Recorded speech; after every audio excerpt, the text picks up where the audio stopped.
tonight it is a nightcap of a doubleheader. The Cubs a winner. Game ended about a half hour ago. 5-1 the final in the opener. It's game 2 tonight. Game 2 of 4 here in this series.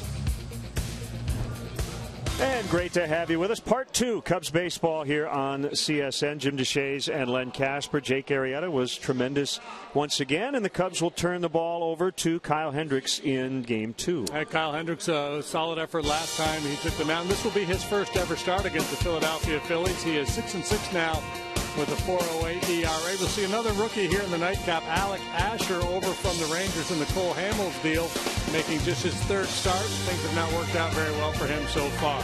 Pirates hosting the Brewers right now, so things changing throughout the night, but the Cubs are only 2 back for the top wild card spot as we start Game 2. Cubs and Phils next.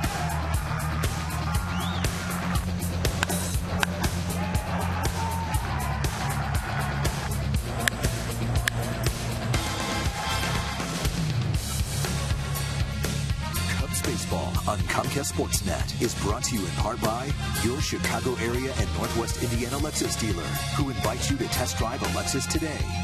Blue Cross and Blue Shield of Illinois. Through it all.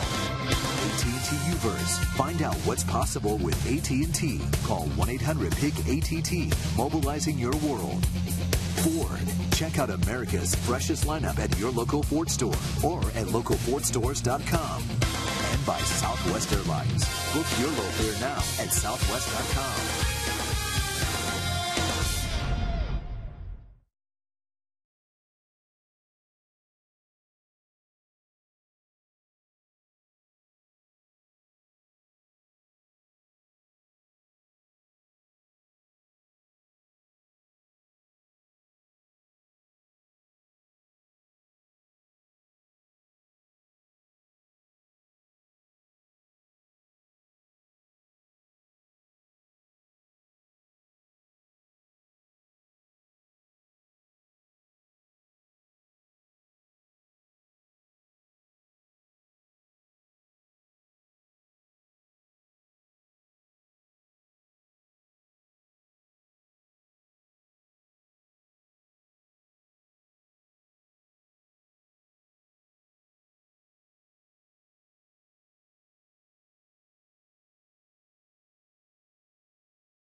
$100 to Make-A-Wish, Illinois.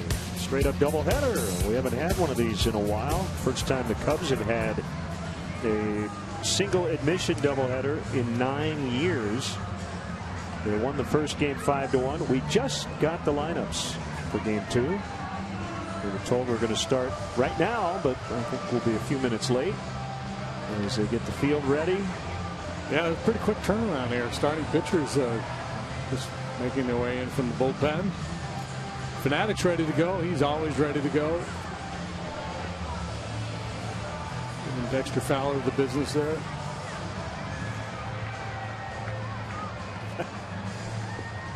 Yeah, he's one of the best, or it is one of the best in the business. I don't know if we've determined the gender of the Philly Fanatic or not.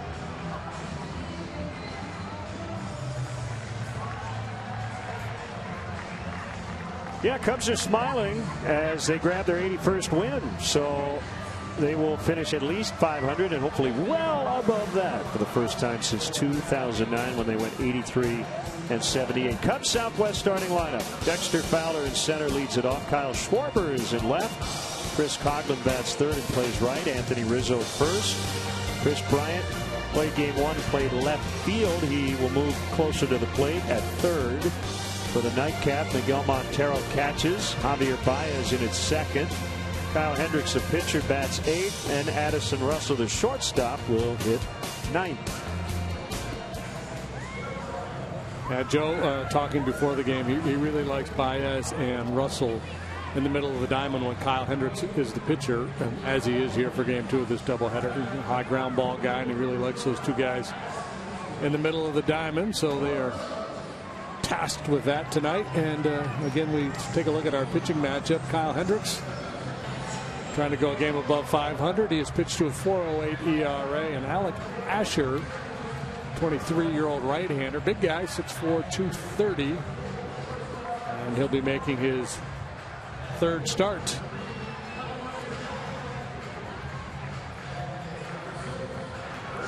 Weather has cooperated.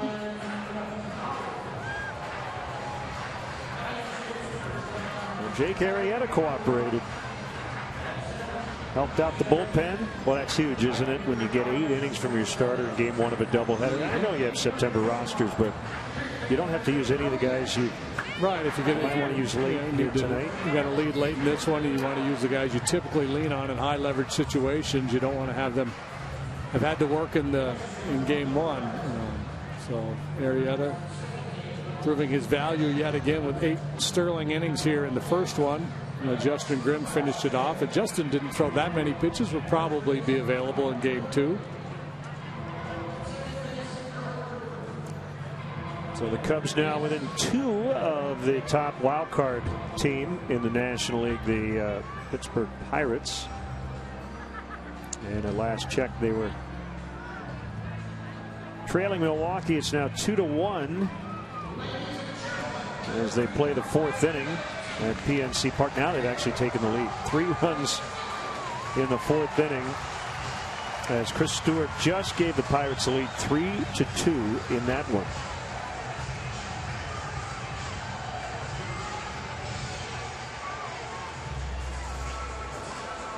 What'd you do during the break? Well, I had a piece of pizza or two.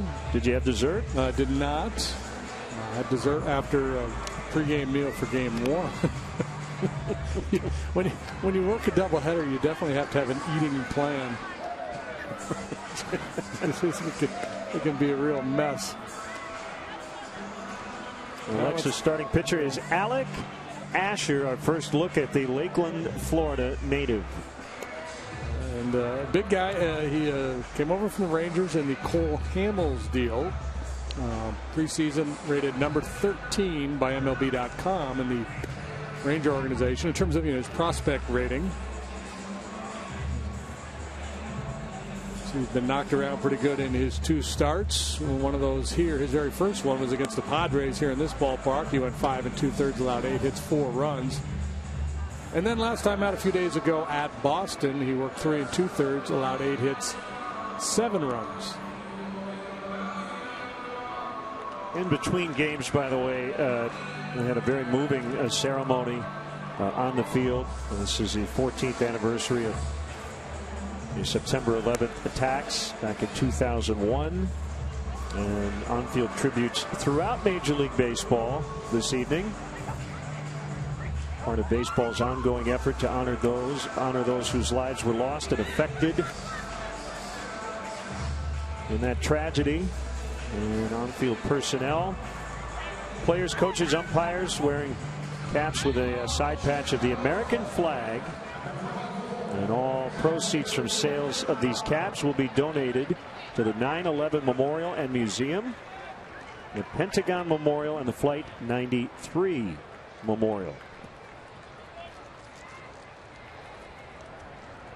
All right, let's play game 2. What do you say? Let's do it.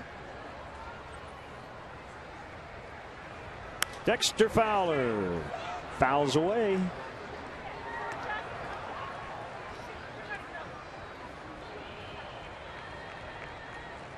Dexter had a couple of knocks plus a walk, scored a run in game 1. Slices one foul again.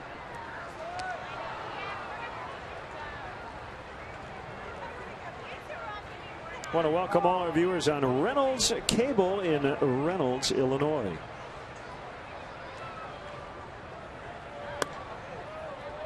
One and two.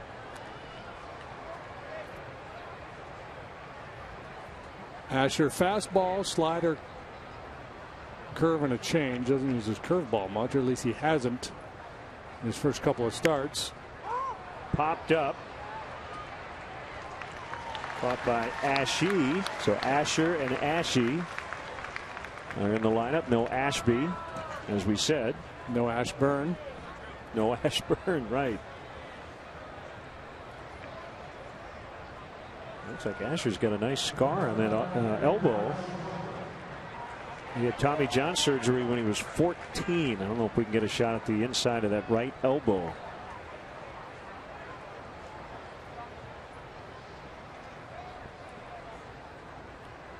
Here's Kyle Schwarber.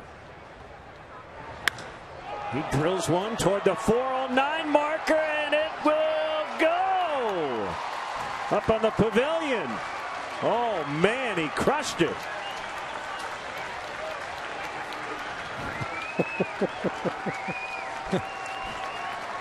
Hello, my name's Kyle.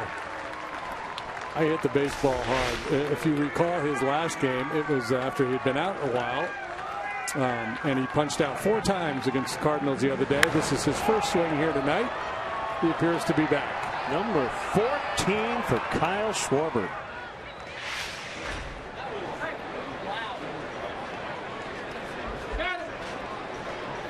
One to nothing. 2 batters in. That ball was pulverized. Strike to Coughlin.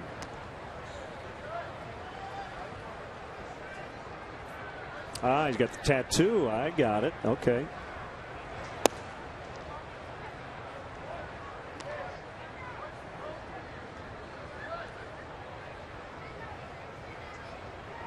Very nice. Coughlin went around, according to Lance Barksdale, the home plate umpire. So MLB.com has this site, MLBpipeline.com. And they awarded Kyle Schwarber the minor league position player of the year. Nice. So basically rated him as the top minor league player and among the position players in all of baseball. That one drilled deep and way foul. Of course, he's not a minor leaguer anymore, and he probably never will be again. Cubs now have an 11-game home run streak in this ballpark, dating back to 2012. Starlin Castro went deep in the opener. They also now have an extra base hit in 44 consecutive games. Up the middle and through, dating back to July 26th, the day after they were no hit by Cole Hamels. So an infield pop, a home run, and a single to start this game. And here's Anthony Rizzo. He went 0 for 4 with a walk in game 1. Barely got the lineup written down, and Schwarber put the Cubs on the board.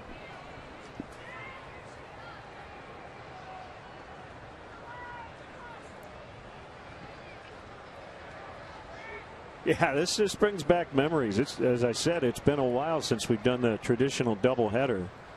And you have time just to go grab a quick bite. You come back and you're filling out the lineups in the first inning. It's a game of adjustments. Mm-hmm.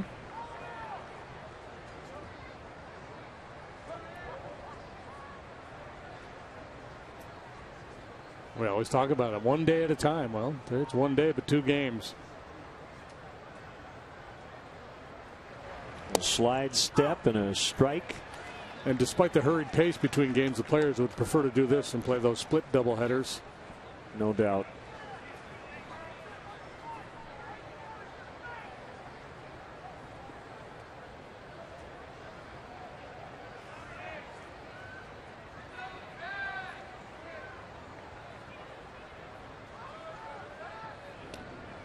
Coghlan dives back safely.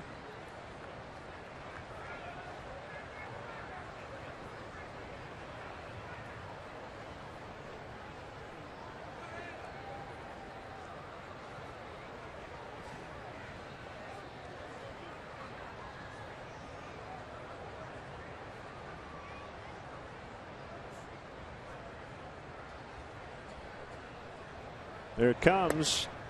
It's outside. And it's 2-1.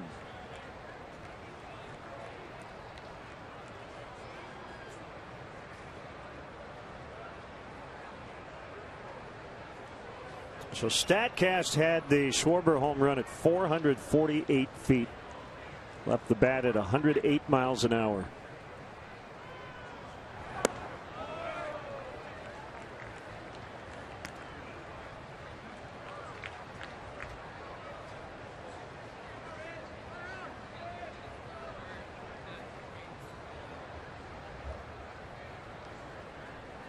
Asher started the year at AA, had a 3.57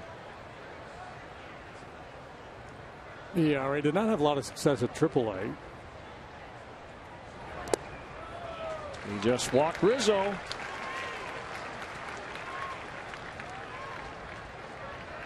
So 2 on for Chris Bryant.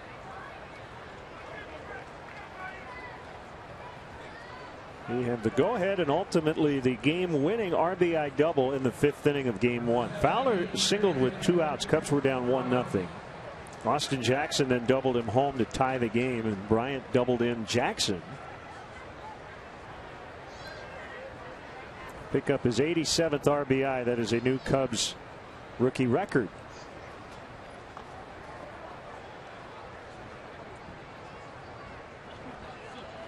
Well, they got the young guy on the ropes here. 3rd big league start. Tell he's a little unnerved out there. Kyle Schwarber with 1 swing certainly got his attention. I don't like the feel of that one. He's going to try a new ball. Asher, I gave you bad information. His ERA at AA was 3.98. And then with the Rangers at AAA Frisco, he was 3-6, made 12 starts there, had a 4.73, and made 4 starts with the Phillies after being dealt over at AAA as well, and did pitch well there. 2.08 ERA and 4 starts with Lehigh Valley. High fly, shallow right. Bogusevic puts the clamps on the 2nd out. Yeah, so we'll see a couple of guys from that deal, right? Asher and tomorrow, yeah. Eichhoff.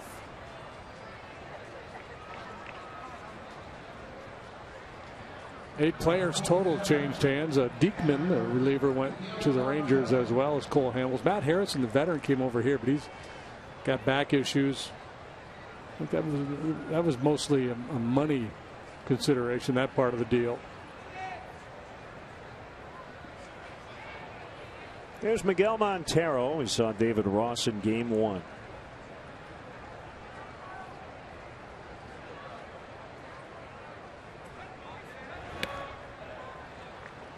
He cuts and misses.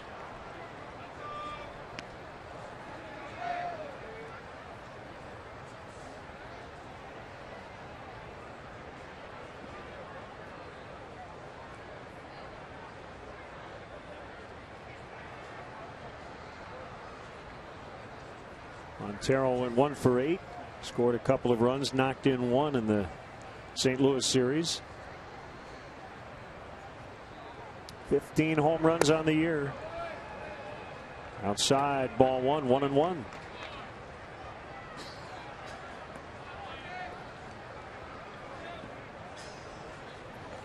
Montero not a real big guy, but he's strong. He generates a lot of bat speed.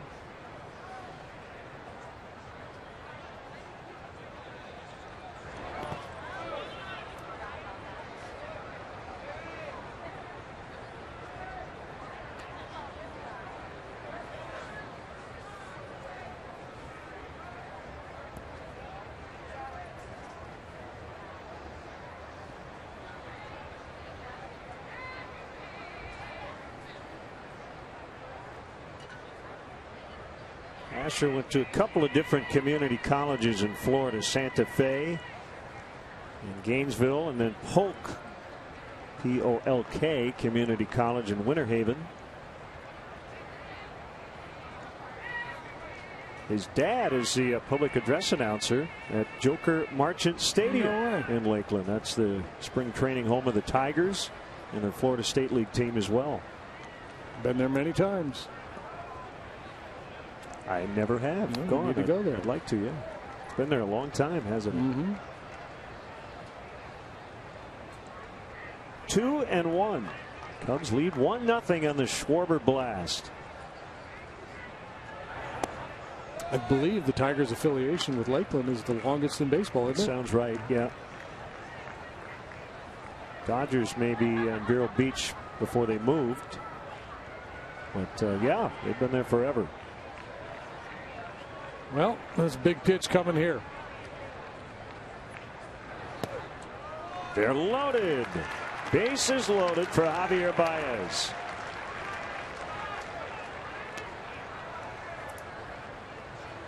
Early trip to the mound for Bob McClure.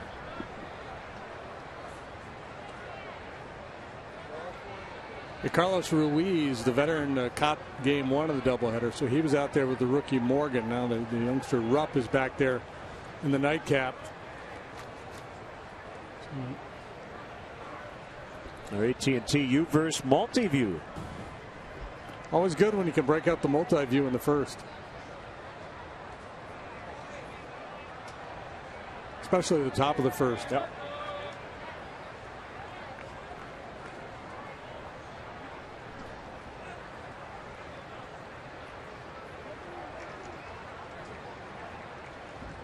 Just got to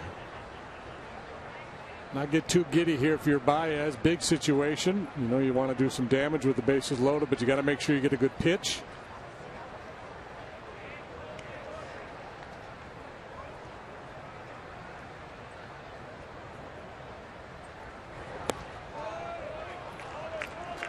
Asher right now doesn't trust his stuff. Not uncommon for a young pitcher in trouble.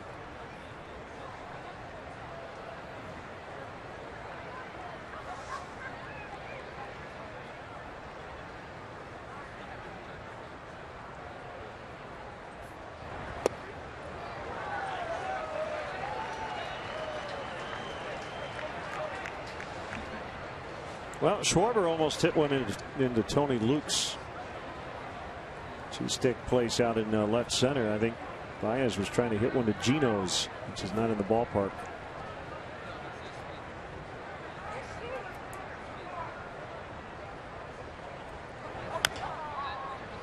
Slider, slider, slider.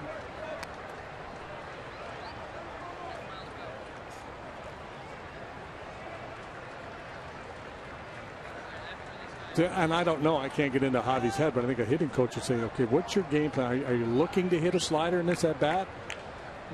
Maybe he is. Maybe just, but those pitches are down out of the zone.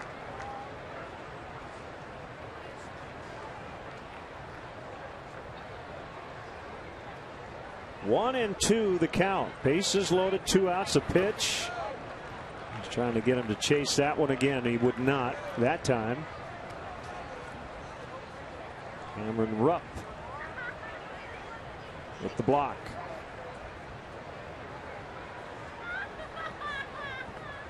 Yeah, so conventional wisdom in pitching says, well, you wouldn't want to throw that many consecutive pitches of the same nature, and there's been 4 consecutive sliders. But their book on Javi might be, hey, we're just going to pound him with sliders, try to keep it down around the knees, out of the zone, and we feel like sooner or later he's going to get himself out.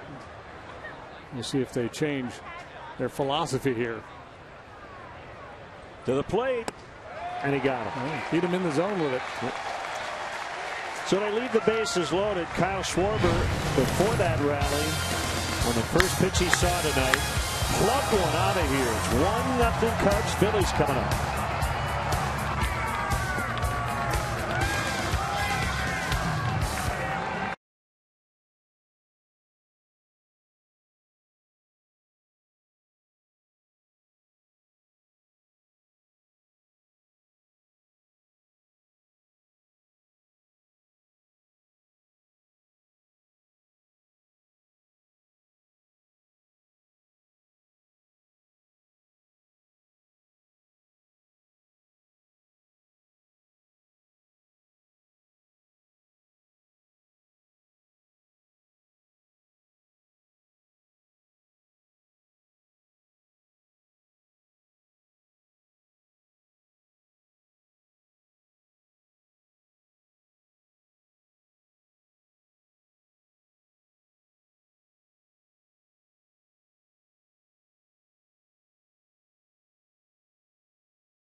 Phillies for the first time in his career, and here's their Southwest starting lineup. Herrera will be in the leadoff spot here for Game 2. Switch hitter Darnell Sweeney plays second. Another switch hitter Andres Blanco is at short, batting third. Frank Coeur, the veteran, is in left with Ryan Howard right behind him. Cameron Rupp, the catcher, is in the 6th spot. Brian Bogusevic in right. Cody Ashe at third, batting 8th, and Alec Asher, the pitcher. Cubs defensively, Schwarber, Fowler, Coghlan, left, center, right. Bryant, Russell, third short. Baez, Rizzo, second, first. Montero, the hind catcher. Alexa starting pitcher, Kyle Hendricks. The professor. Going to try to take these fighting Phils to school. He works for the 28th time. 6'6", 4.08 the ERA. He's allowed 14 long ones. The league bats .256 against him. Usually doesn't walk many. When he's on his game, he gets a lot of ground balls.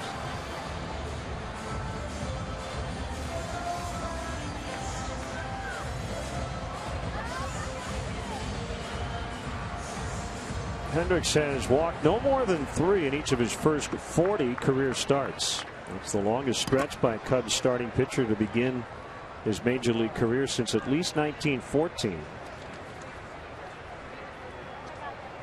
His first pitch to Odubel Herrera misses, ball 1. No decision last time out for Kyle against the Diamondbacks. Game the Cubs won 6-4. He allowed 1 run in 5 innings. That's a strike. 1-1. Hendricks' ERA a run better at home than on the road. 3.56, 4.56. Called strike 2, 1-2. From Southern California, went to Dartmouth College in New Hampshire.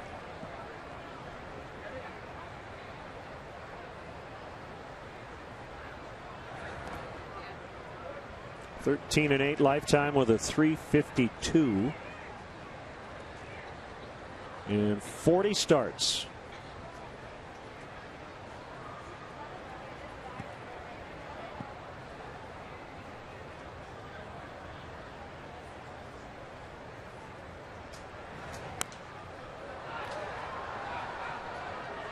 Still 2-2. A quiet day for the Phillies in Game 1. held to 7 hits. 6 against Jake Arrieta in 8 innings, but they were pretty much spread around. Herrera hit third and did not put a ball in the outfield. He went 0 for 4, 2 strikeouts, 2 groundouts.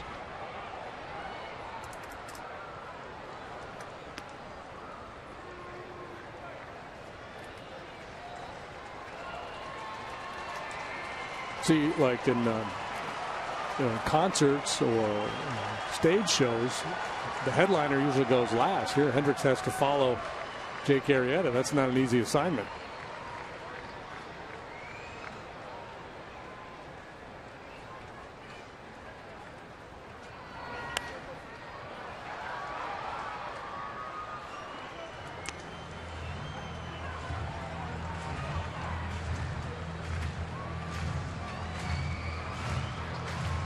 Don't mind me, I'm still writing in my lineup. Okay.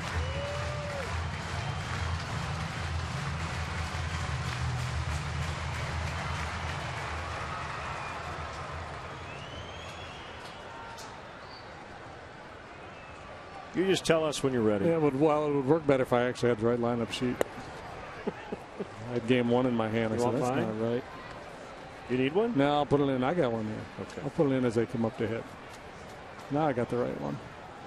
It was 81 just after 5 o'clock when we got started this afternoon / evening, and now right around 74, 75 degrees.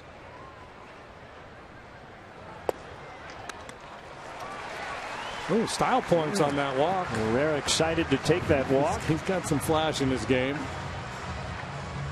So we talked about Kyle and his command this time, trying to paint that outside corner. Just misses. Herrera trying to fire up his teammates.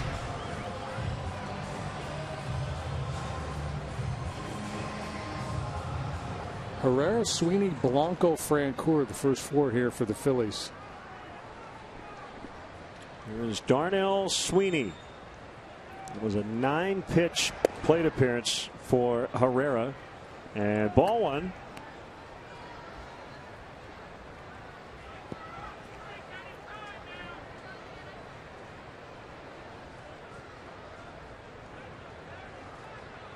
First action of the series for Sweeney, 24 years old, 13th round pick of the Dodgers,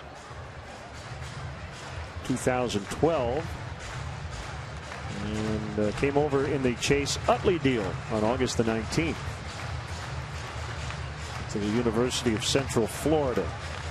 From South Florida, Hollywood. That's where he was born. Swing and a miss. He can play the outfield as well. So he's 18 games into his major league career. He's played second, third, and all 3 outfield spots. Yeah, I think that versatility is going to be his ticket, whether he's able to stay in the big leagues or not. It's going to be his ability to play multiple positions.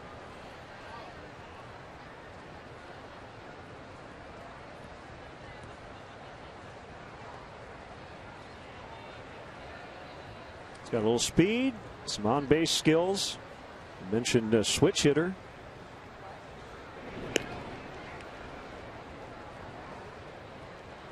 .32 stolen bases at AAA Oklahoma City with the Dodgers before he got dealt to the Phillies. And still young, as I mentioned, 24 years old, as he waits on a 1-1 and a swing and a miss. That's the big knock on him. A lot of swings and misses.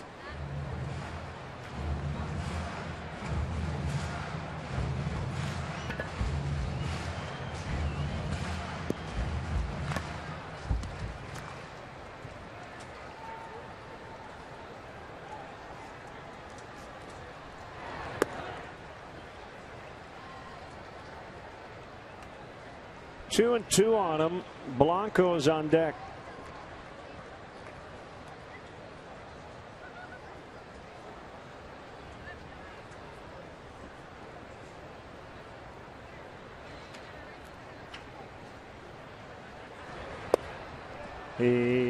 He got him.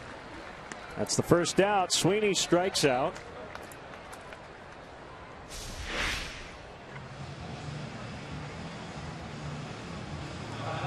You run a series of left-handed hitters up there against Kyle Hendricks, and that really plays to his strength. That changeup fading down and away.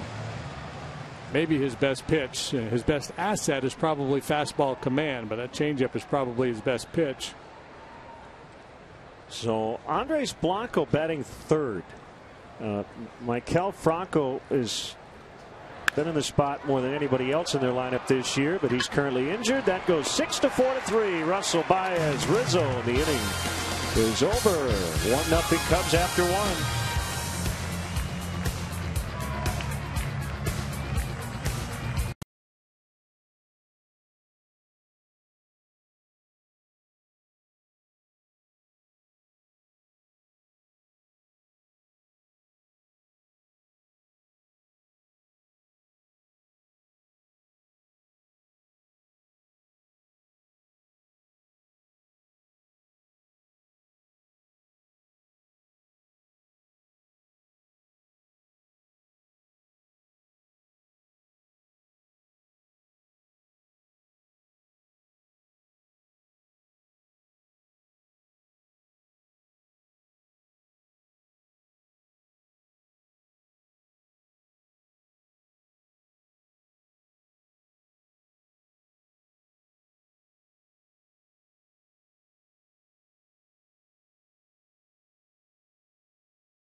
Field. The Cubs are back home for the final homestand Friday, September 18th. They'll play the Cardinals, Brewers, Pirates, and Royals. To purchase tickets, visit Cubs.com. Kyle Hendricks with a 1-0 lead. Now at the plate, takes a strike from Alec Asher.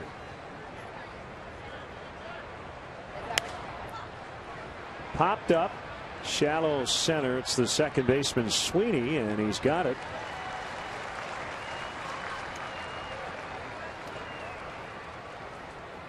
Talked about Joe Madden managing the Rays in the 2008 World Series. Phillies won that in 5 games. Joe from nearby Hazleton, Pennsylvania.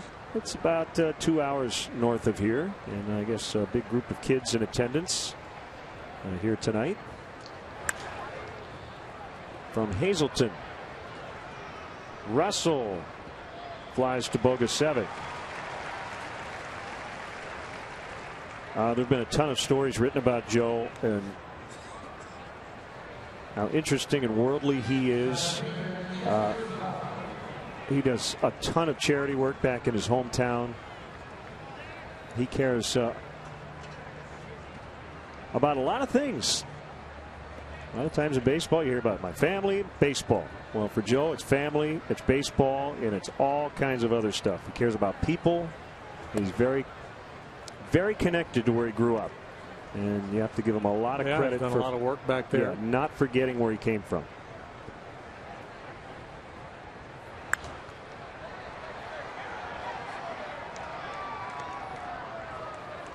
He was quoting Gandhi and the Dalai Lama in the clubhouse before the game.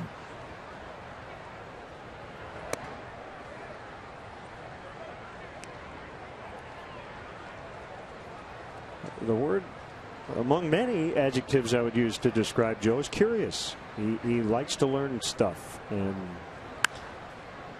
not just baseball, but otherwise. Well, and I think that really serves him well. I think, you know, the nature of this game, the everyday grind of it, it can be obsessive, and to be able to have other interests where you can step away from the park a little bit and clear your head has to help. Dexter fouls one off his foot.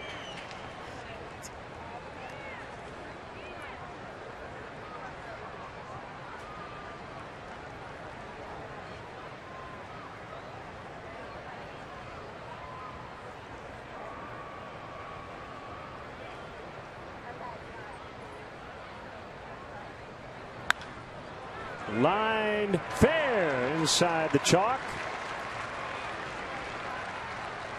Well, remember what he did in game one. He singled with 2 outs, as I mentioned, and that led to the game-winning rally. This time it sets up Schwarber, who already has homered.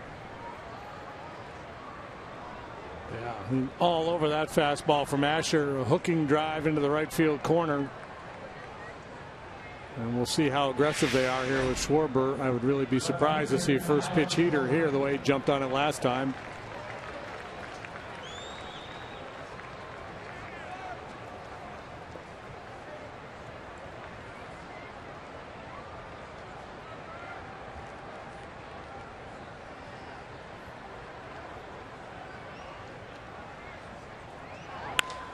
Another drive the other way. 2 pitches, 2 home runs. Schwarber just ate it around first base. He totally slipped. I don't know if he realized the ball had gone out. Oh, they're going to give it to him in the dugout for that. But he's got a 2-homer night. 2 pitches, 2 long balls. Man. And this is just one fun at bat right there, man. This kid is off to an unbelievable start. Punched out 4 times the other day, and 2 pitches, 8 total bases. Even the bat boys laughing. And to his credit, the nature of that ball, line drive toward the alley in left center, he wasn't sure it was going to get out, so he was hustling all the way.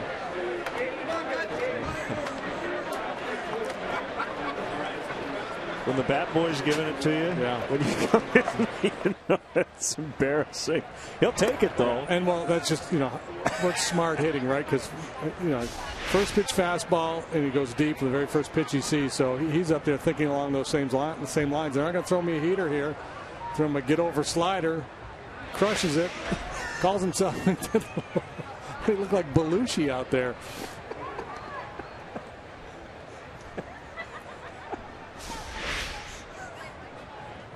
I should look at Brandon Hyde. What happened? I'm down safe. We're good here. He's just kind of forward home run replay. 3-0.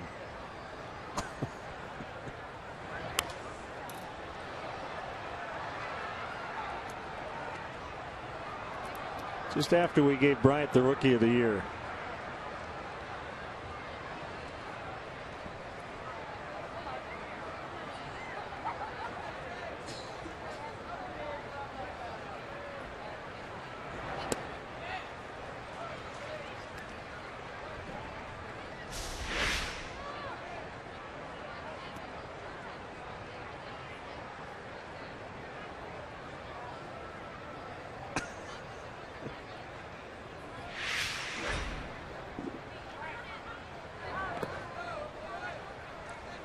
Well, how about Fowler again?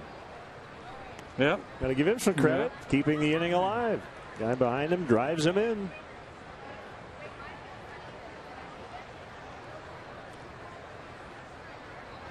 What's he going to throw him next time? Well, Fowler is the straw that stirs the drink. Schwarber just guzzled the drink. He's knocked in 3 on 2 pitches tonight.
Jeff Francoeur will lead off the Phillies' second. I'll tell you one thing about Schwarber. On many levels, he is built to last in this game. Physically strong, sturdy kid. But the mental part of it, he's very comfortable. He was from day one in the big leagues. He looked like he belonged.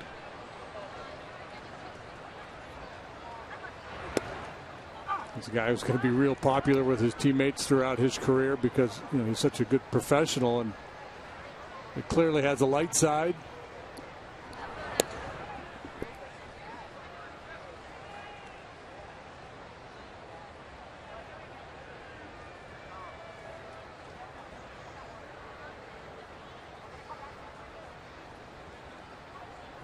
And he's just getting his night started.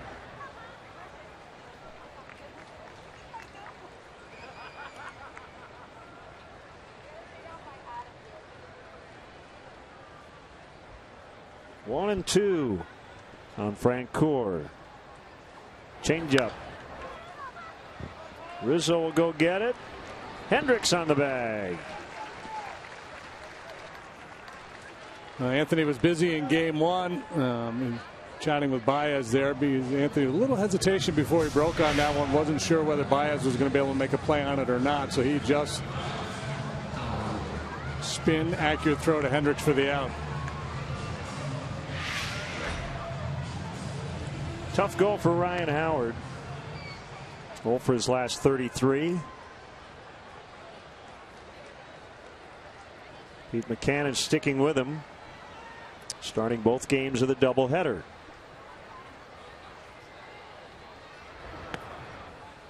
Fastball misses low. Cardinals Reds tied 2-2 in the seventh. In Cincinnati. In the sixth now in Pittsburgh. Pirates 3-2 over Milwaukee. Big series in New York. Blue Jays leading the Yanks 9-2 in the fifth. Toronto with a game-and-a-half lead in the American League East. Deep left. Schwarber back. He's got it. What a night. We're in the second inning. Kyle Schwarber. Another ovation from the dugout. And doesn't really have time to find the wall, so as he leaves his feet there, he's not sure how much room he has before he makes contact. Stumbles a little bit. And able to stay upright after making the catch. Makes a little bit of a blow, but all's well that ends well. This kid is something else.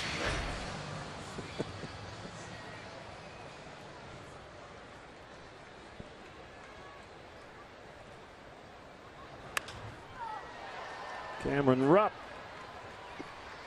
flies out to Coghlan. We go to the third. 3-0 Cubs.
to you by nationwide agent Jeff Vukovich. Visit Jeff at jeffvuk.com. Nationwide is on your side. Cub fans enjoying themselves here in Philadelphia. A 5-1 win in the opener behind Jake Arrieta, who got his 19th victory, and leading early 3-0 as we get into the third. It's hard to move that much while seated.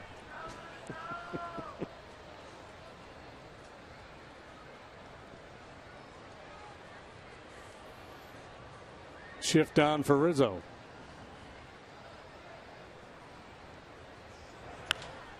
He swings at the first one. Francoeur has it.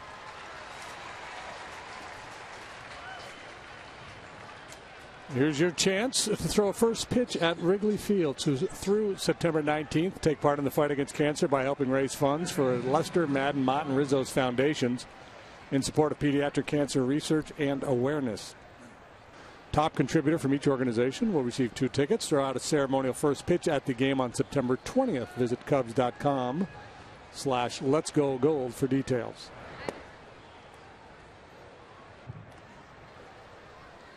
One and 0 to Bryant. He's playing third.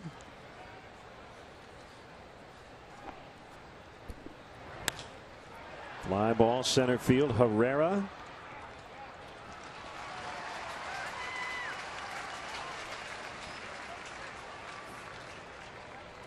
Comes down to their final out here in the third. Montero walked in the first as he climbs in again.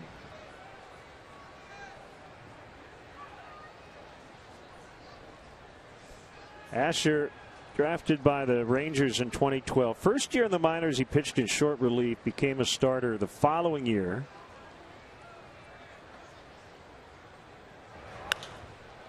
And this will be a quick 1-2-3 for him. Blanco called off by Francoeur. Bottom 3, Cubs 3, Phillies nothing.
Recap show in Chicagoland on High School Lights.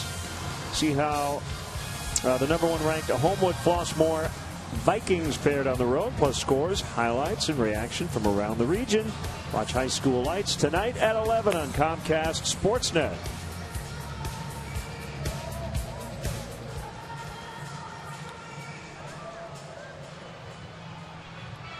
Kyle Hendricks benefiting from 2 Kyle Schwarber home runs. The Kyles like to take care of each other. Yeah. Part of that secret society.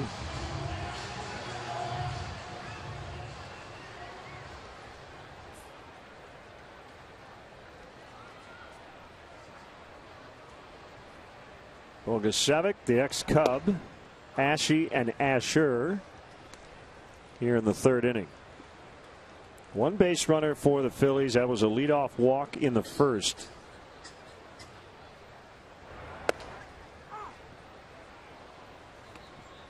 Oh, and 2. Brian with the Cubs in 2013. Hit .273, 6 home runs, drove in 16, only 155 plate appearances. Most of the year down at AAA.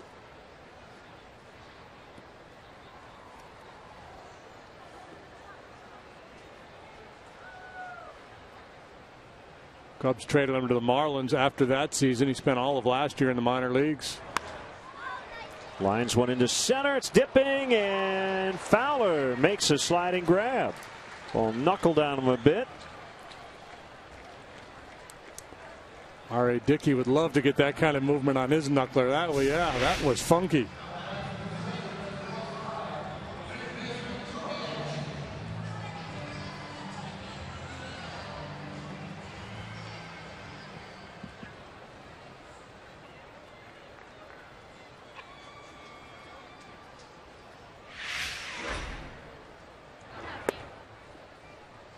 Ball one to Ashe.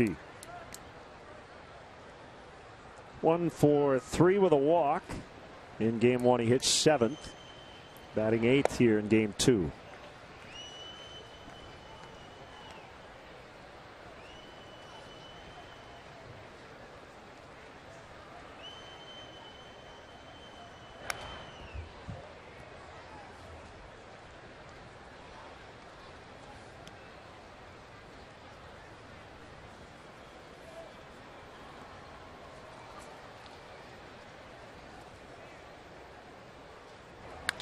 Sinker is hit on the ground.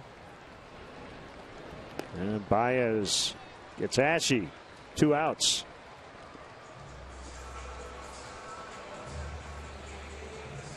Right now is a great time to plan for your 2016 Cubs spring training experience at beautiful Sloan Park. Go to Cubs.com/Mesa to place a deposit on season tickets and secure the best seats available. Individual spring training tickets will go on sale in January, so be sure to visit Cubs.com/Mesa for the latest updates. I recommend you act quickly. Yep. Dan Herron will go tomorrow against Jared Eichhoff. Cubs will use a combination of bullpen guys on Sunday, moving Jason Hamill back to the Pirates series, so he and John Lester can go in the doubleheader on Tuesday.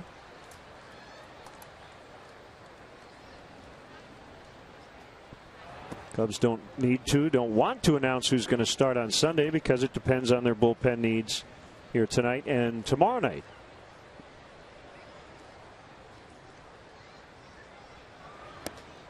Swing and a miss, strike 3 through 3. Hendricks has not allowed a hit and has a 3-0 lead.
coverage in town on Bears Pregame Live, presented by Meyer. Then after the game, flip over to CSN Plus for locker room reaction and more on Bears Postgame Live, presented by Nissan. It all begins Sunday morning at 11 on CSN Chicago.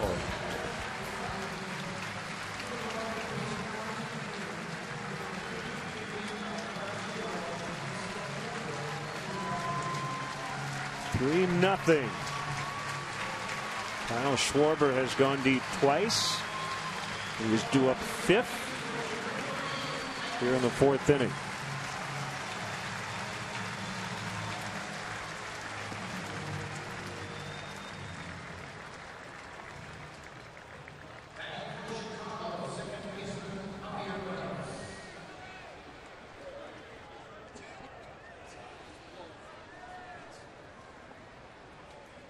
Asher has settled in after the second Schwarber home run. Retired 4 in a row. 3 quick outs last inning, all in the air. Got Baez to strike out in the first with the bases loaded.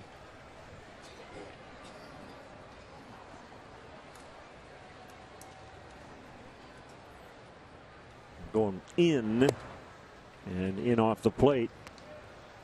It's 1-1.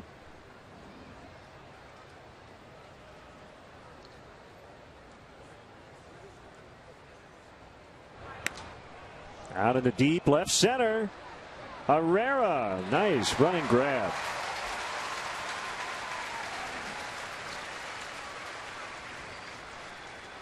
Now time for you to tweet your strongest fan photo. Use hashtag NorthsideDataStrongFan. You just might see yourself in an upcoming broadcast brought to you by T-Mobile. Only problem for Baez there, he put a little air underneath it and allowed Herrera to run it down. Yeah, you know. That's a pretty impressive play, though, because when I left the bat, I thought for sure that was going to get down for extra bases. I did, too. He got a real nice break. Hendricks rolls to Sweeney. I bet you he'll get high marks for his route efficiency, too. I saw Chris Coughlin, who made that catch in St. Louis the other day and went into the stands. His route efficiency was almost 99%. Like 98.7. Yeah, I've seen that on StatCast. I don't know exactly what they're so that they just go from where he started to where he ended up. And, I guess so. You know, how close to a straight line. They're asking me to explain how they figure it out. We just don't. We just trust the smart guys.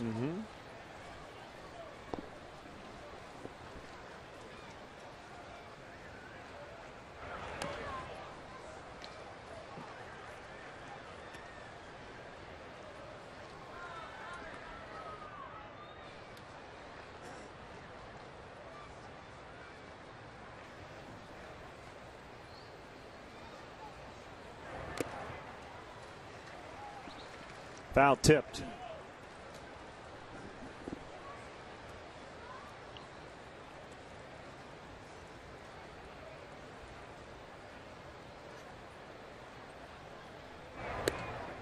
Swing and a miss to end the inning. 3-0 Cubs in the fourth.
And then Sunday afternoon.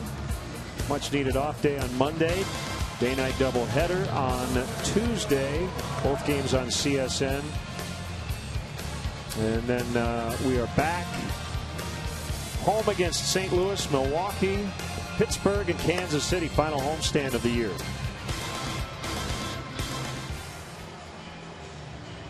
Kyle Hendricks has been good. And he'll go through the Phillies order the second time around. First time he's ever faced this club. Cubs are 6-2 in his last 8 starts coming in.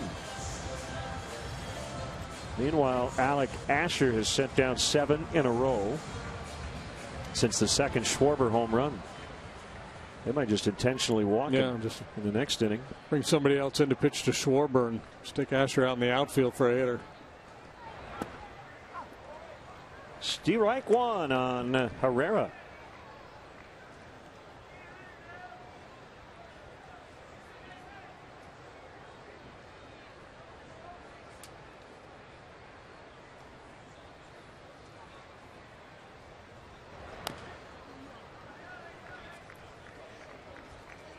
It's a final. Myrtle Beach over the Winston-Salem Dash 4-3.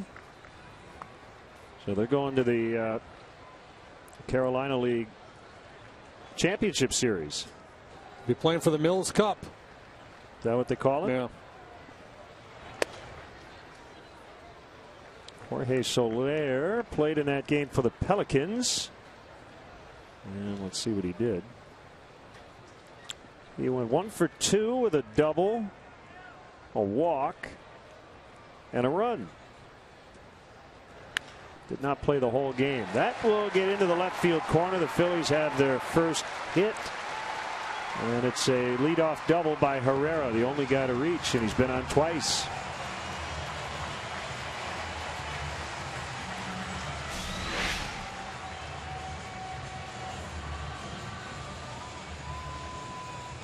The guy's got some skills. High average hitter. As the scouts say, he's got some life in that body. Ball comes off his bat. A little extra juice. Got a quick burst out of the box.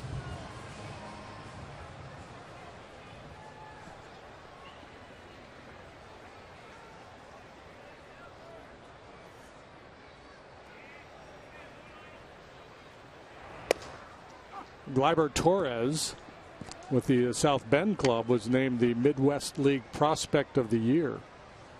Hit 293. He's a shortstop, 24 doubles, 5 triples, drove in 62, 3 long balls, stole 22. Rated among the Cubs' best prospects. On 2 bounces, Rizzo will get it to Hendricks, and he beats Sweeney to the bag. Herrera now at third, 1 out. How many 3-1s did we see in game? Well, it's the second one here in game 2. And 1, 2, 3. And then a 3 unassisted to end the game. 4 of them in the first game. Infield back. Bryant, the only infielder who could make a play on Herrera. And he'll be going on contact here. Blanco, first time in his career he's hit third in a big league lineup and has now started in every spot in the order except cleanup. Now, even though contact likely costs you a run here, if you're Hendricks, you don't pitch away from contact in this situation. Goes the bat. Bat went flying. Rizzo kind of pretending like he was going to catch it.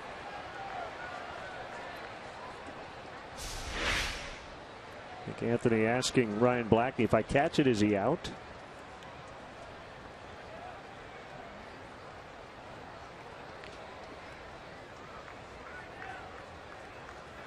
Well, if you catch that, you just got to go into the whole drum major routine, don't you? Or baton twirl, flip it up in the air, spin around and catch it behind your back.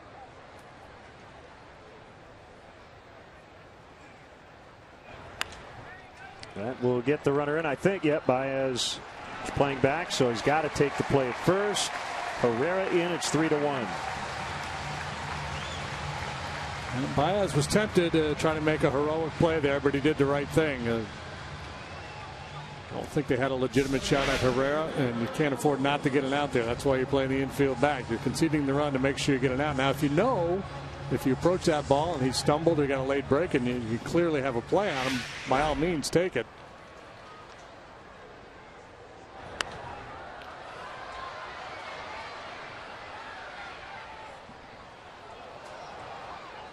I love the fact that he played it so aggressively, though, that he came after it quickly.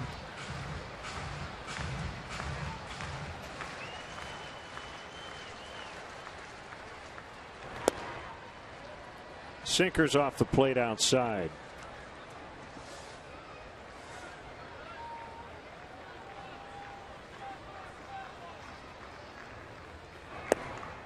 That's a strike.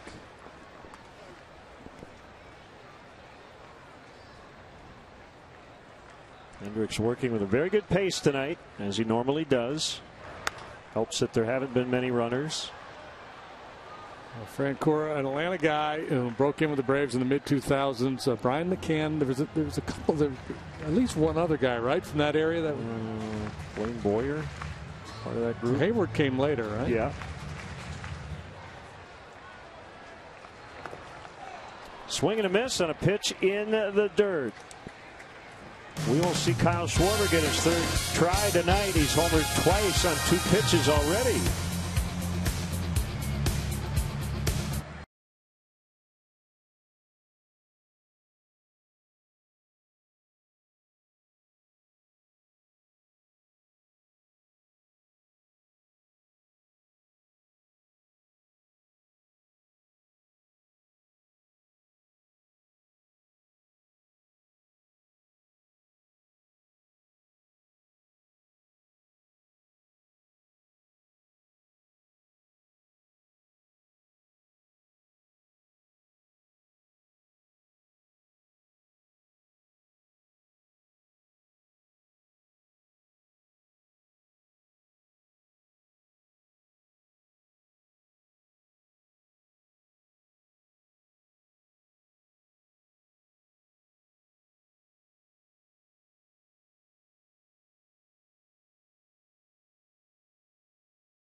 Kyle Schwarber, first pitch he saw tonight, almost 450 feet.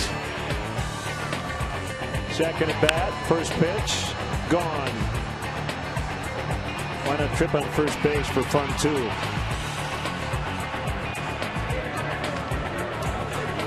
He's going to beat you, and he's going to entertain you all at once. And a nice catch out and left to boot. He's on deck. Dexter Fowler will start it.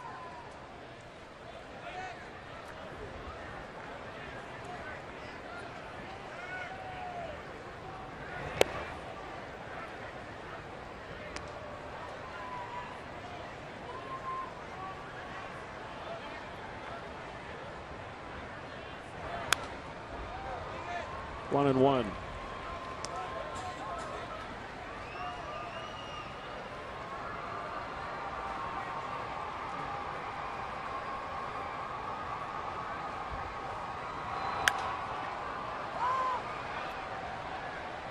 On the infield, it's Blanco. So instead of an intentional walk, how about an intentional ball one?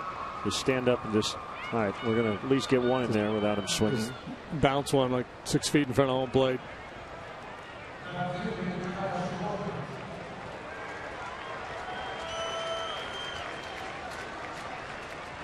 I gave up 3 in a game once to Barry Larkin. Not on 3 pitches. but he got all 3 of my pitches: fastball, slider, and a changeup. So far tonight, Schwarber's got the heater and the slider. There you go. There's a ball.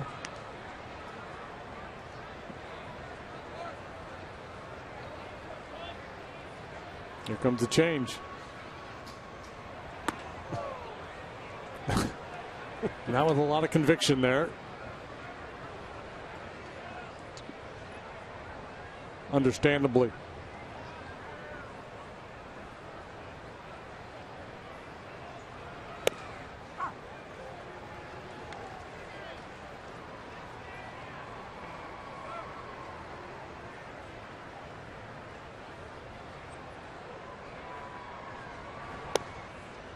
Kid's done a nice job, though. He looked like he was going to be a very short night for him, especially in the first with the walks. He Baez up there with the bases loaded. He got out of that, allowing just the 1. Then a 2-out ambush by Fowler and Schwarber in the second.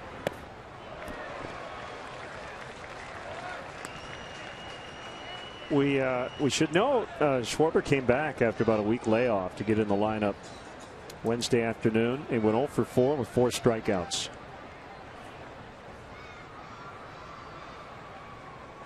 Long forgotten. Ball 4.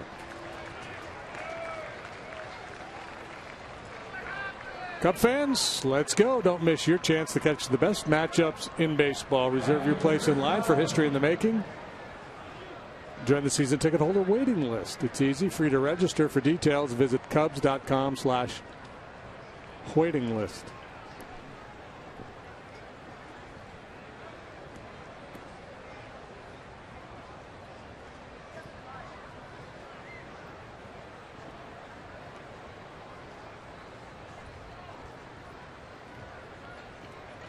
Chris Coghlan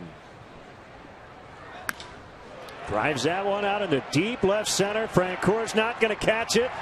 It's at the base of the wall. Schwarber around third. He will score for the 3rd time tonight. And for the first time, somebody else drives him in. 4-1.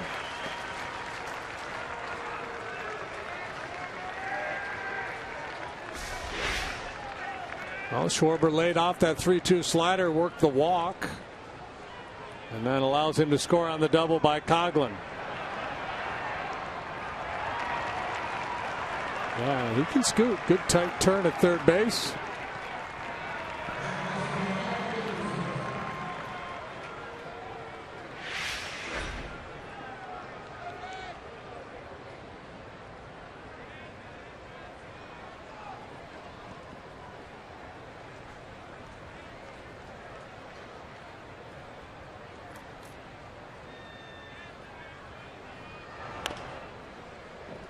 Rizzo bounces it foul.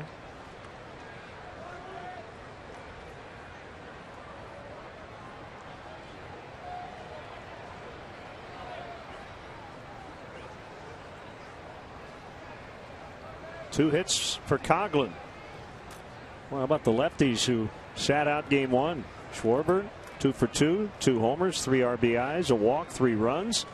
Coghlan 2 for 3, RBI double. Rizzo knows he just missed one there. He had a pitch. Francoeur for out number 2.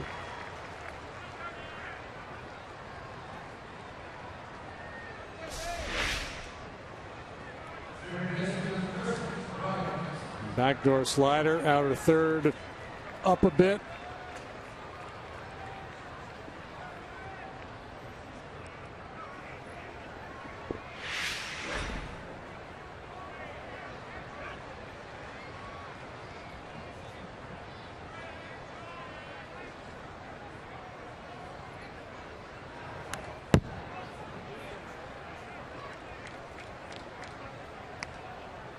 Pirates pulling away from the Brewers 6-2 in the 8th now.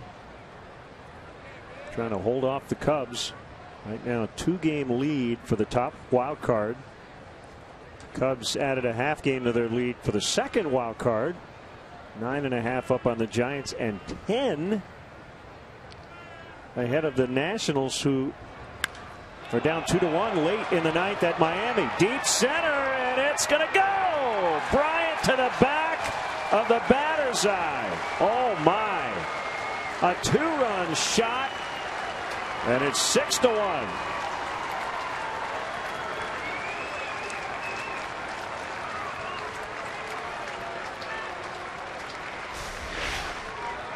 When he gets extended on balls down like that, it goes a long way. Ford home run replay.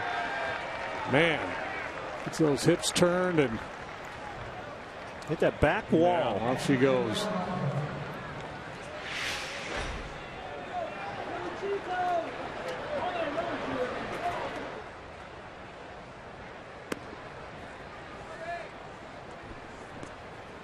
So Bryant with his 24th.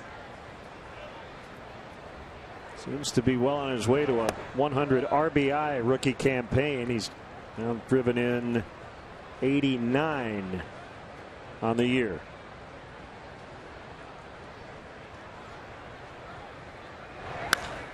Ground ball base hit, center field, Miguel Montero.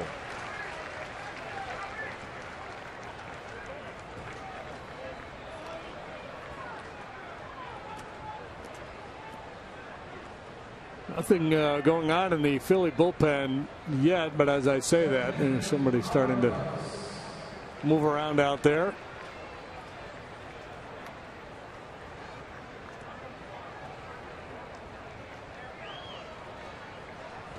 The mood in the bullpen is a little different than the mood in the dugout right now. It's like Justin DeFreitas.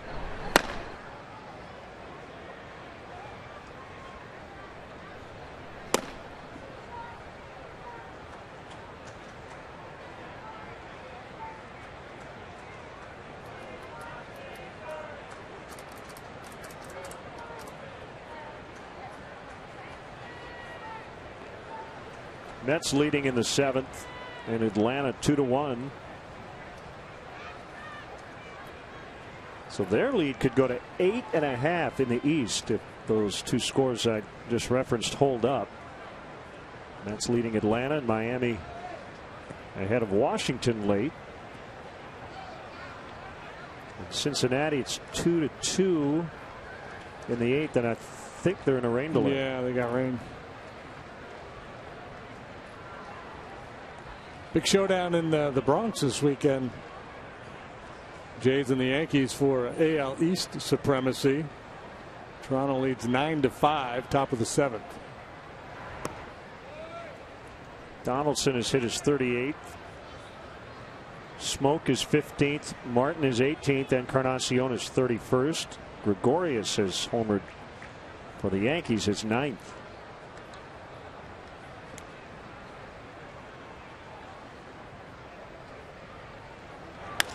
Ground ball up the middle, takes a squirrely hop. Sweeney, though, is playing right behind the base, and he'll take it to the bag. 2-run homer, 2 batters after Coghlan doubled in to Schwarber, so it's a 3-run inning, and it's 6-1.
Game 2, 6-1. Meet your favorite Cub players and alumni at the 2016 Cubs Convention, which takes place January 15th through the 17th at the Sheraton Chicago Hotel and Towers. Book your hotel stay now. Weekend passes will go on sale later this month. Stay updated by visiting Cubs.com/convention. Hey, we got a no-hitter alert. Colby Lewis threw 7 with Texas. No-hitting the Oakland A's. We will keep you posted on that one. Kyle Hendricks has given up just 1 hit and leads by 5 here in the 5th. 3-0 Texas in that game as Rangers are going to bat in the bottom of the 7th.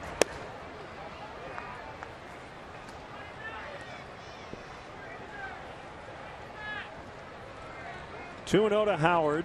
Big overshift to the right on the infield. Swing and a miss on a changeup. 2-1. Rangers 2.5 games behind the Astros in the AL West.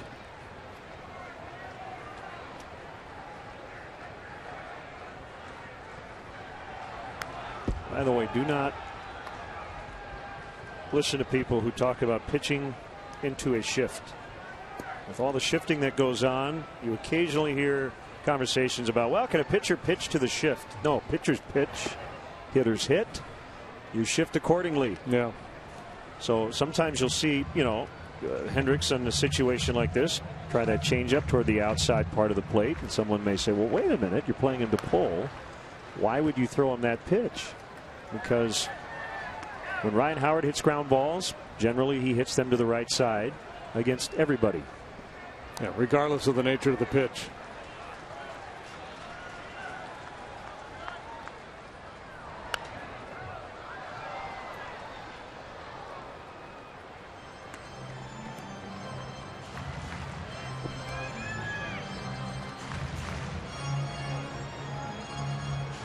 Three and 2. Rupp, the catcher, next. There you go. Hit it right at the shortstop.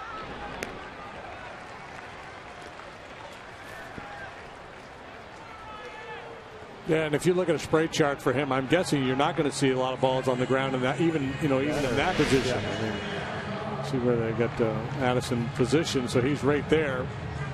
But you look at a spray chart for Howard, you're going to see a fair number of balls in the outfield. Line drives and fly balls out there towards left and left center, but on the ground you're going to see very few.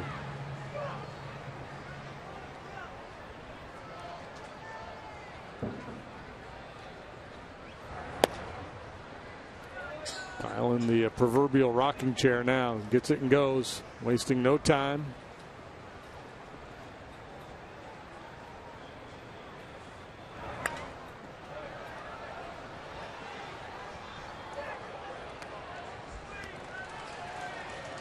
It may be a perfect game in Texas. He hasn't given up a hit, and I don't know if he's given up a base runner. We're checking. Oh, nice snag by the pitcher.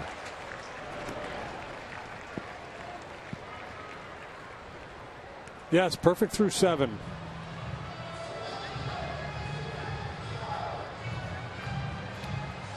Well, that's different. Yeah, it is different. Good to see finishes, pretty good position. And I think only 2 strikeouts, right?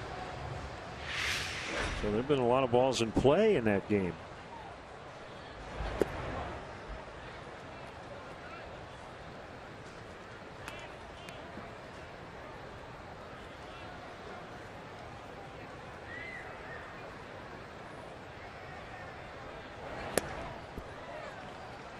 One and 1 to Bogusevic.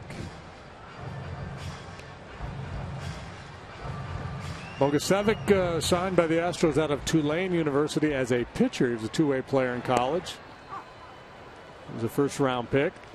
Tried his hand at pitching for a few years. Didn't work out for him, so he made the transition to the outfield, and that's how he found his way to the big leagues.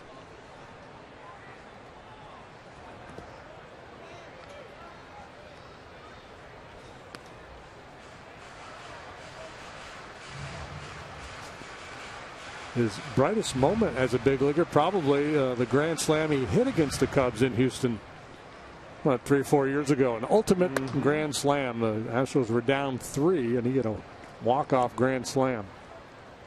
I don't want to look it up. Was it Carlos Marmol? I don't know. Why do I remember it that way?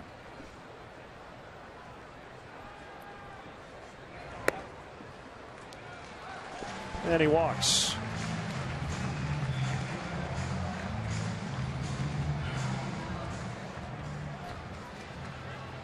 The most popular way to follow the Cubs' push to the postseason is with MLB.com at bat. The #1 app for live baseball. Enjoy live look-ins, highlights, replay reviews, scores, StatCast, live radio broadcasts, and more. Get MLB.com at bat now.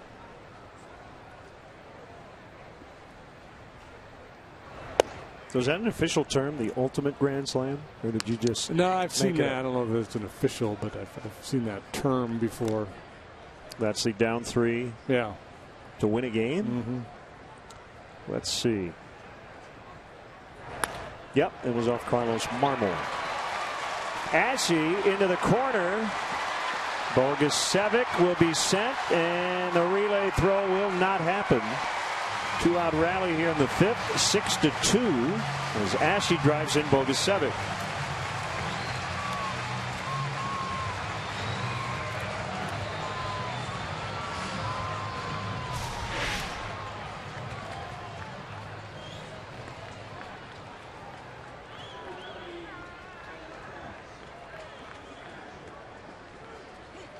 That'll be it for the starter Asher. Eric Kratz, backup catcher, will pinch hit.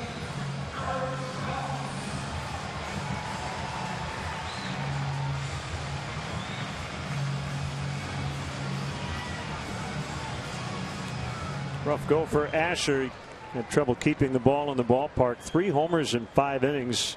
Charged with 6 runs.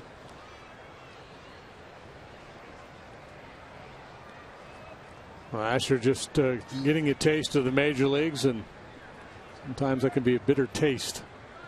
It can also be a great learning opportunity, though. Stuff that perhaps you got away with in the minor leagues, you don't get away with here, and you learn you have to make adjustments.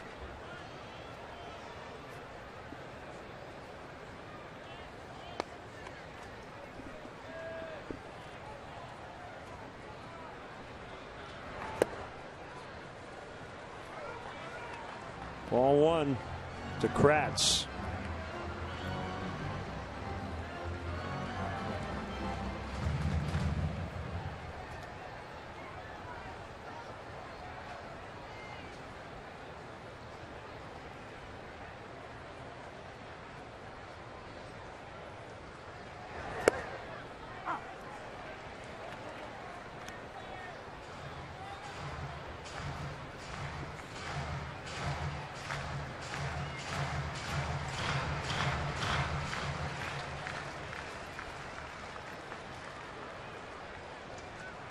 Ken Roberts and Justin DeFreitas in the Phillies bullpen. Softly hit on the ground to Baez. That's the inning. They get 1. It's 6-2 Cubs after 5.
Show featuring NFL expert and former Bears head coach Dave Wannstedt. He'll take us through the week one opener against Green Bay, break down what the Bears excelled at and what they still need to work on. Sunday at 10:30 on CSN Chicago.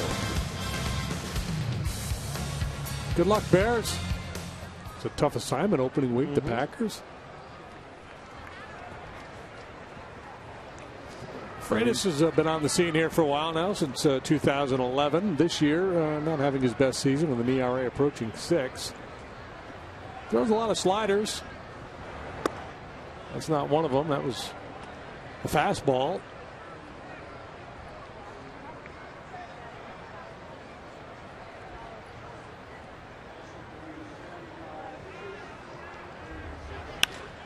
Ground ball towards center, surrounded by Sweeney, and the throw off line. Hendricks aboard with a single. His 4th hit of the year.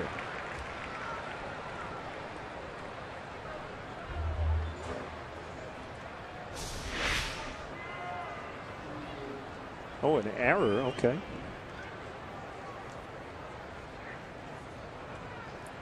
I don't know. I feel like he had to balance throw. You know, it wasn't the best looking play. I think with Hendricks going down the line, he might have had time to plant that back foot a little bit and try to get a little more on the throw. But yeah, I'm with you. I thought that it would be ruled a base hit.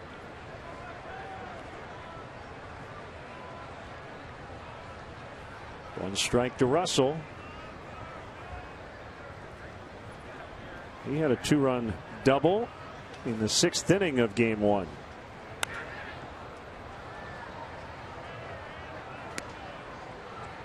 The perfect game is over. Danny Valencia with a double in the 8th.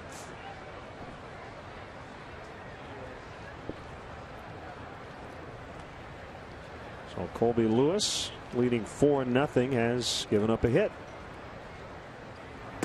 Way inside.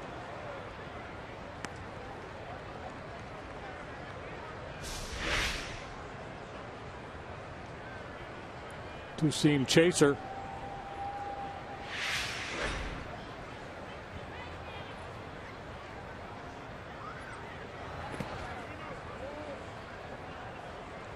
Rupp showing some quickness back there to get out there and block that one.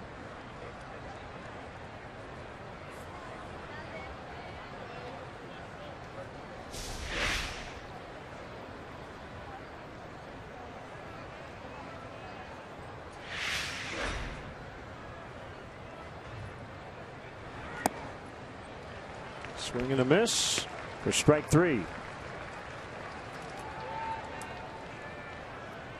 Cub fans, let's go. Here's your chance to register to win the chance to purchase 2015 Cubs postseason tickets for games played at Wrigley Field. Go to Cubs.com/postseason to register and learn more about the postseason ticket purchase opportunity.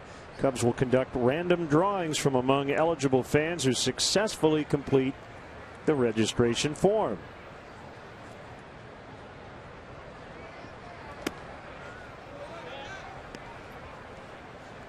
1-0 on Fowler.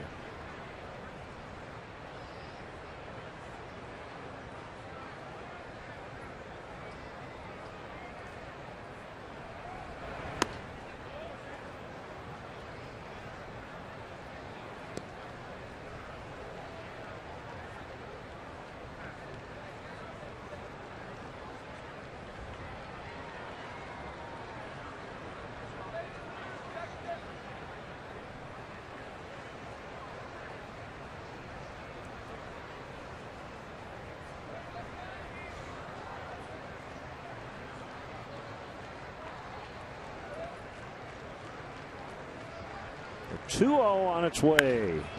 Driven to deep center. Herrera makes a catch on the warning track. Didn't miss that one by much.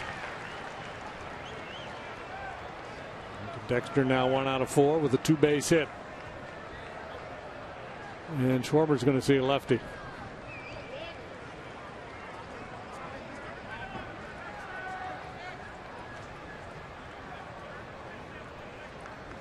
That's it for DeFreitas. Pitching change, 6-2 Cubs in the 6th.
Yeah, Pete McCann didn't want Schwarber to get another swing at a righty or another plate appearance against a righty. He's homered twice, walked and scored here tonight.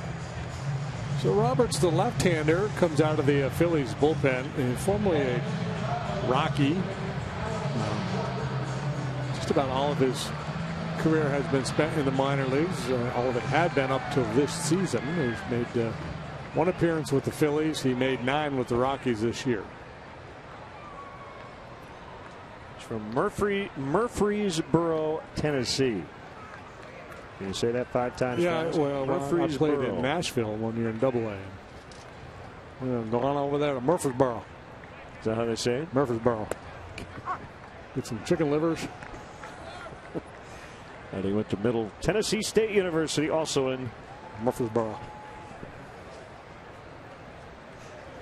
Put on some Oak Ridge boys and go for a ride. A lot of R's.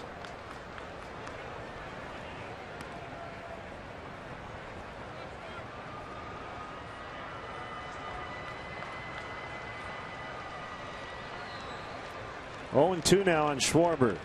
Homer, walk. 3 runs.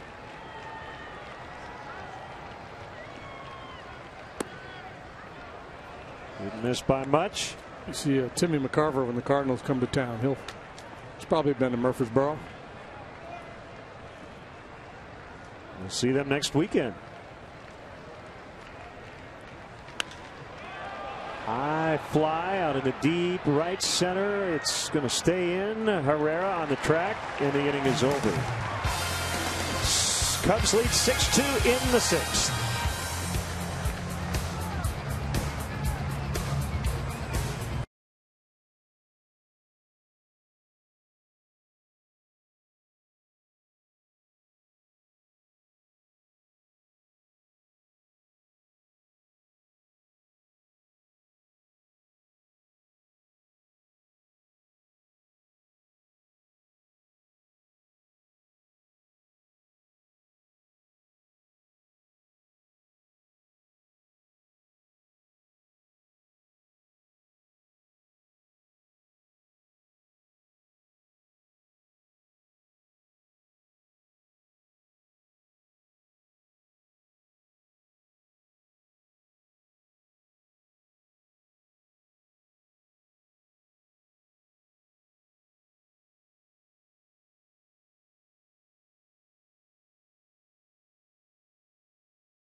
Well, it's going to be really hard to tell a ballpark there. I'm going to say Wrigley Field.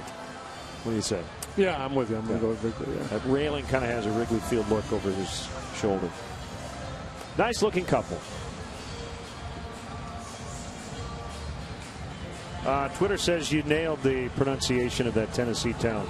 Murfreesboro? Uh-huh. That one, yep. Good to see Seth Rogen, a Cub fan. 6-2 as the Phillies will bat here in the bottom of the 6th.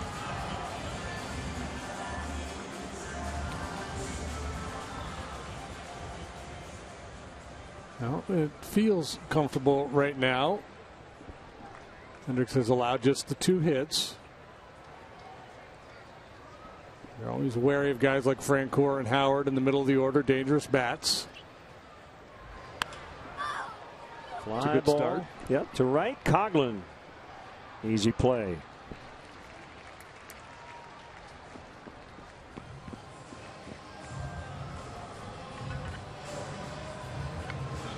It will be interesting to see how quickly the Phillies are able to get this thing turned around here. The trades they've made, the trade deadline this year, they bolstered their minor league situation. Upgraded prospects, brought in some arms.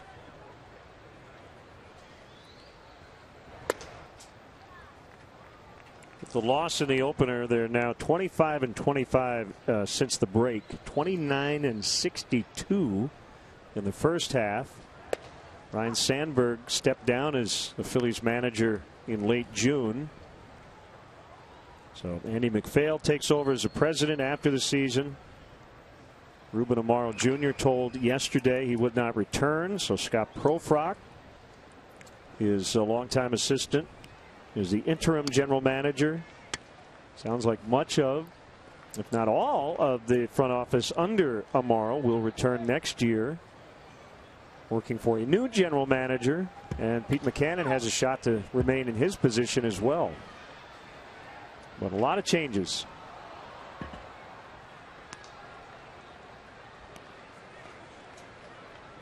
I mean, if you're Pete Mackanin in terms of your baseball career, he's been around a long time. You're kind of playing with house money here. He's been an interim manager at 3 different teams.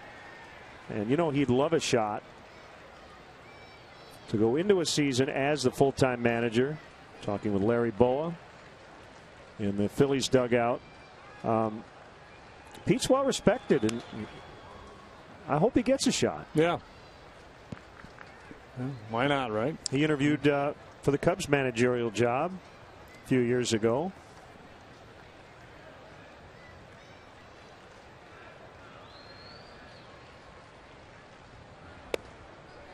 Swing and a miss. 2 outs. Yeah, and not only did he have those turns as a interim manager in the big leagues, but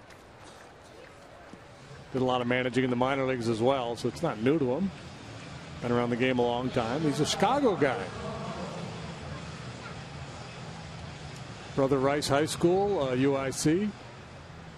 Managed Greg Maddux in the Cubs system.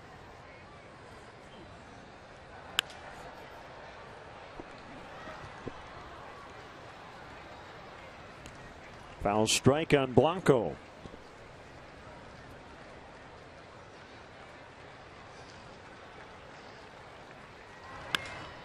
Line caught. Nice stab on the move by Addison Russell. Anniversary of 9/11. Honoring those who perished, first responders. Very emotional night around baseball.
Heron against Jared Eichhoff.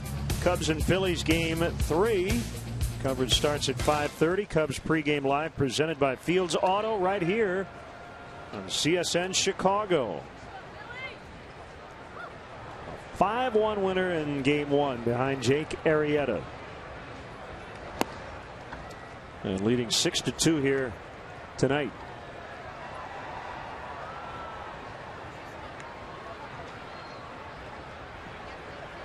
Couple of long-time National League rivals.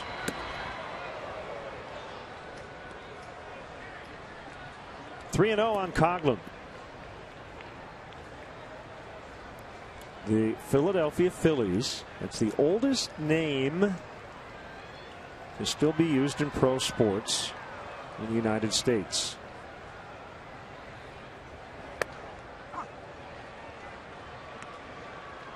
They were unofficially the Quakers in the 1880s, the Blue Jays in the mid-40s, but officially they've always been the Phillies since 1883. That's pretty amazing when you think about baseball and all the name changes. White Stockings and Orphans, Cubs, Bridegrooms, Super Bars, Dodgers. Swing and a miss, strike 3. Comes all the way Robins. Back. These guys the Robins at one point, or was that the Dodgers? That were the Robins. I think it was the Dodgers, yeah. The Highlanders, right? The Yankees. Yeah. And only 2 World Series championships for the Phillies. It's kind of hard to believe. 1980 and 2008. Rizzo powers one into the alley in right center. Little bobble out there by Bogusevic, and Anthony has a double. Well, that'll feel better. He just missed a pitch last time up. Clearly was frustrated when he got under one and hit it to left field for a fly out. This time he didn't miss it. Squares it up nicely. So now he has a double to go along with his walk back in the first.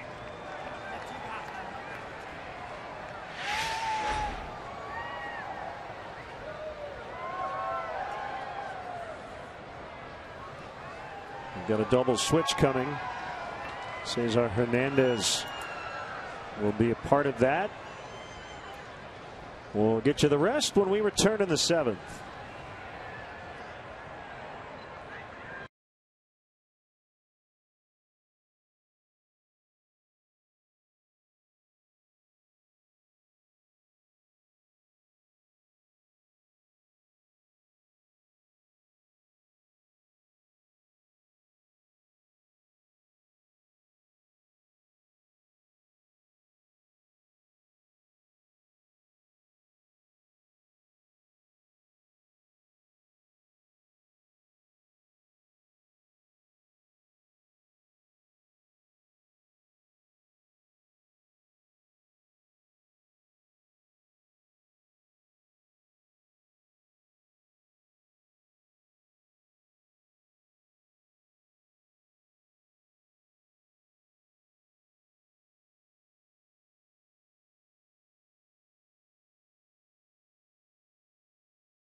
He's related to Marion.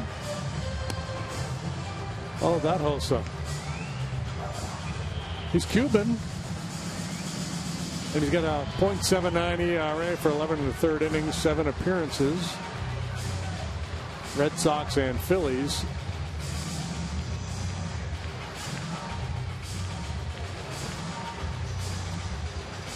Named on waivers on July 15th by Philly from Boston.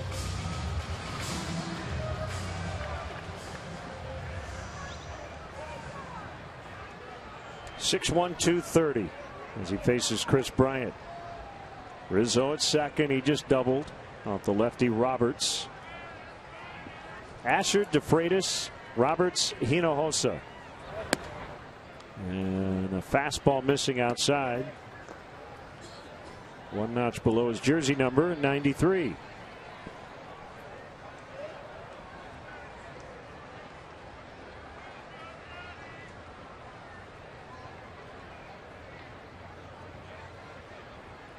We've had a suspension tonight. Who's been suspended? Well, Joey Votto got 2 games and he appealed, and the Cardinals and the Reds suspended. Oh, a suspended game. Yeah. They are in the 8th. It's 2-2. So they'll finish tomorrow. Years ago, that would have been logged as a tie, and they would have had to make up the game from scratch later, and the stats would have counted. So occasionally you'll see in the past, 20 years ago, a guy with 163 games.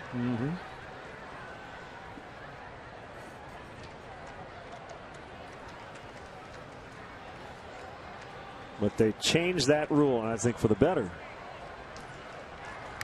Ooh. Had a good cut at that one. The last time around, he homered off Asher to deep center. Yeah, breaking ball was down a little bit, and he went down and exploded through it.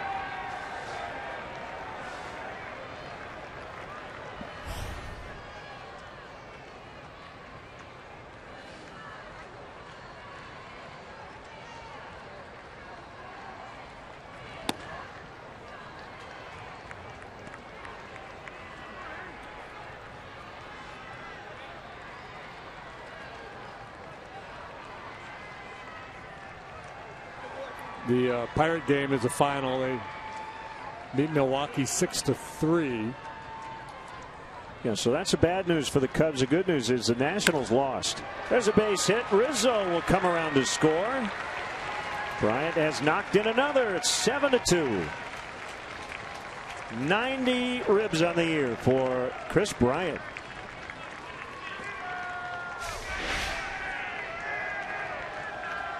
Yeah, we were joking in game 1 that probably wasn't going to catch Ted Williams' rookie record of 145 RBIs, but there can't be too many guys who have driven in 100 as a rookie. That's certainly quite an accomplishment.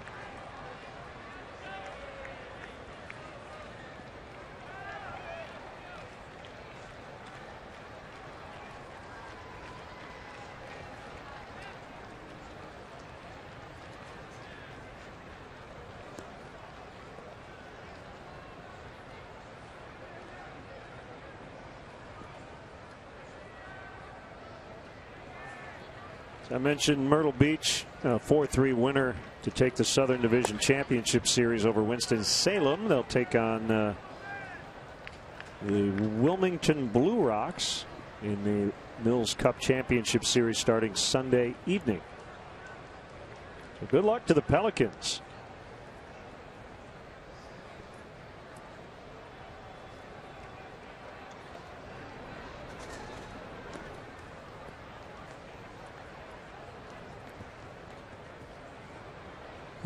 According to my detailed research here at Stats, 46 have driven in 100 in their rookie season.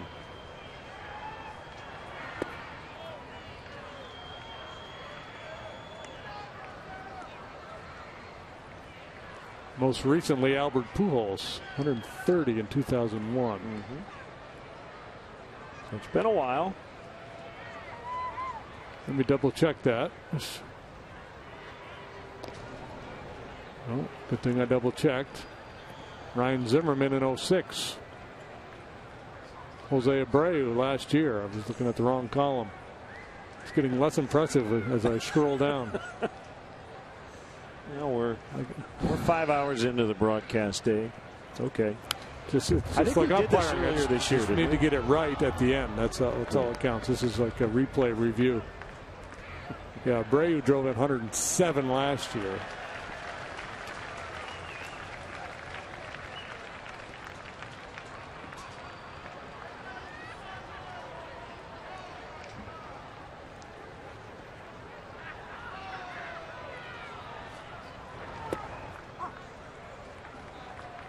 Strike called. Rizzo did it. That would be Johnny Rizzo. The Pirates in 1938.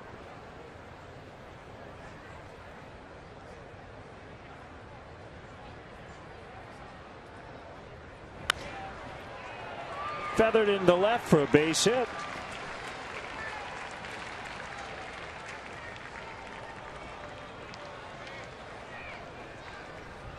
Three straight one-out hits for the Cubs. Here's Baez. 2 hits, 3 reaches for Montero. Baez 0 for 3 tonight.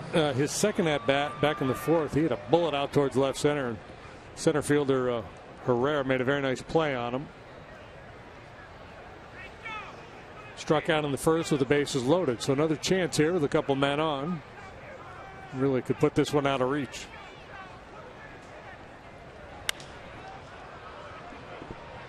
That one well within reach is Bogusevic. Puts it in his pocket, 2 outs.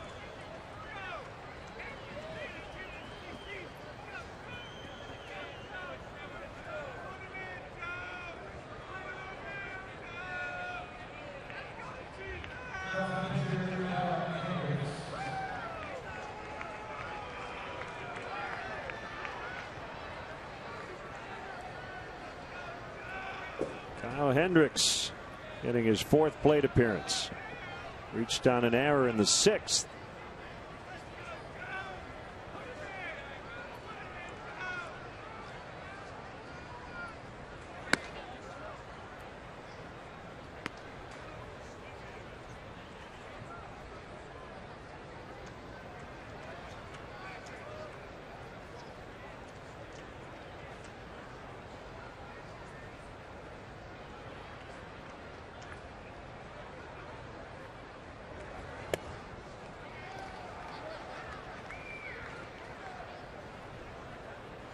Do you know when the 5 innings to qualify for a win rule became I don't, in vogue? But I'd get rid of it.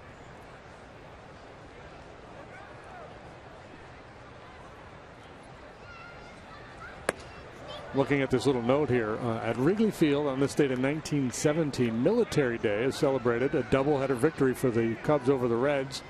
Hippo Vaughn credited with both wins. He started the opener and retired after an inning with his team ahead by 3 runs. So back then you didn't have to, apparently. I guess not.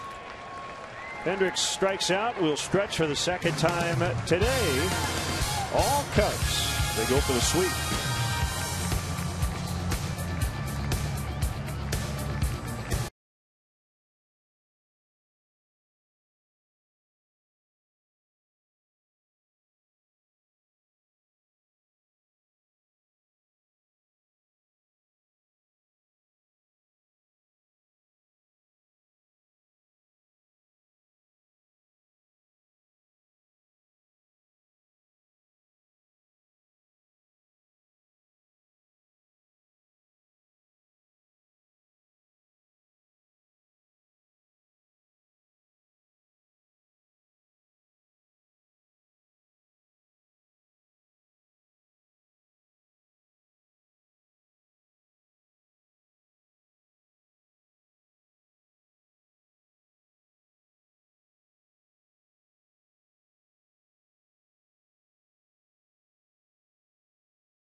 in Philadelphia. Join the Cubs on Wednesday, the 23rd, as we salute students, alumni, and fans of the Big Ten. The Salute to the Big Ten ticket package includes a Budweiser bleacher ticket and a special edition Cubs beanie in your favorite Big Ten school colors.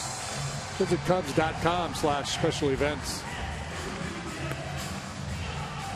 Well, life doesn't always go as planned, but it has gone pretty darn close to it for Joe Maddon in this doubleheader. He got 8 innings out of Jake Arrieta in the opener. Cubs with a 5-1 win and leading 7-2 late here in the nightcap. A couple of buses of kids brought in from Hazleton, his hometown, and cheering on the Cubs tonight. Life is good if you're Joe Maddon and the Cubs.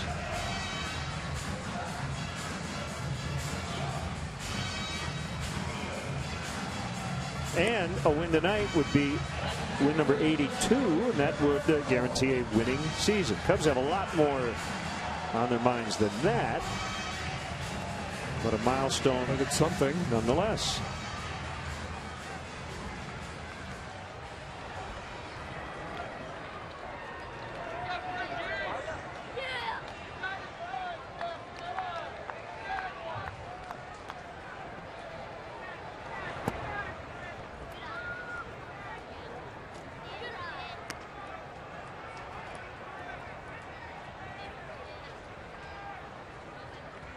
Francoeur has played both ends of this doubleheader. 1 ball, 1 strike.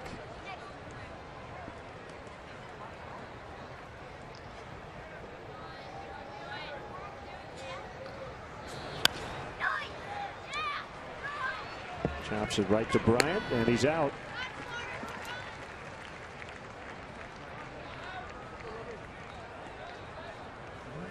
Francoeur has been around a long time, but he came up at a very young age, so he's only 31.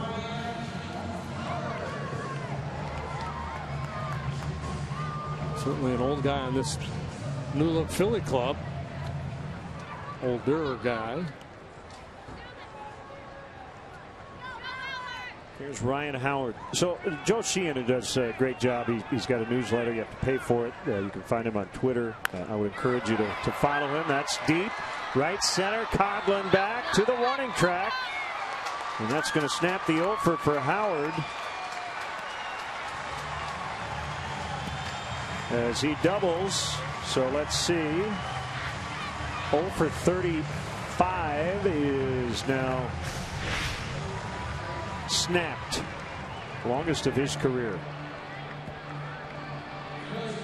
I had a couple pretty good swings in game 1. He lined out first time up tonight, so clearly he was getting close, and a good swing there on the breaking pitch from Hendricks. Here's Rupp, the catcher. So Joe wrote recently about playoff races, and I largely agreed with what he wrote. That the addition of the wild card, I think, kind of came about the last day of the 2011 season. Joe Maddon's Rays were involved.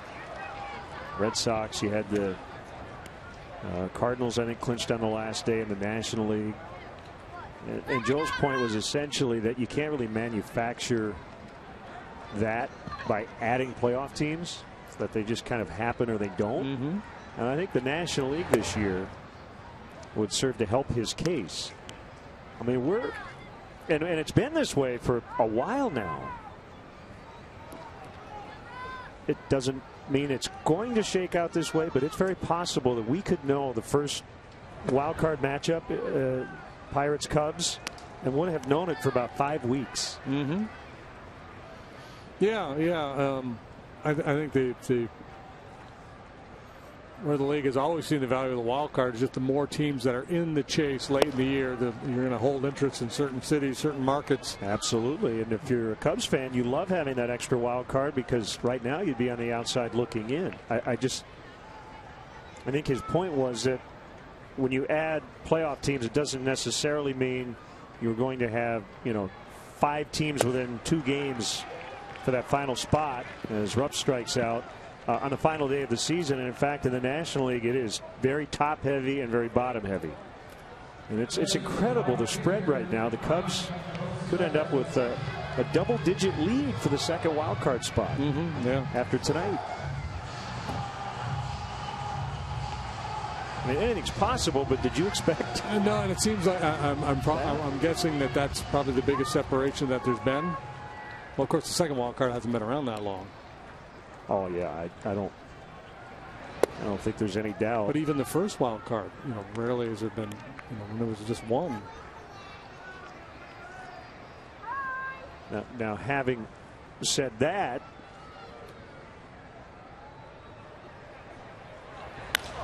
there's a base hit. Howard coming around third, and he is going to score. It's 7-3.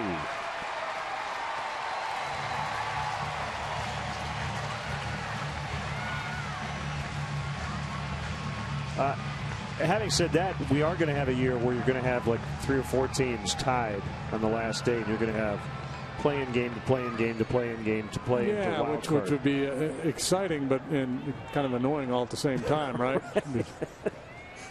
Right.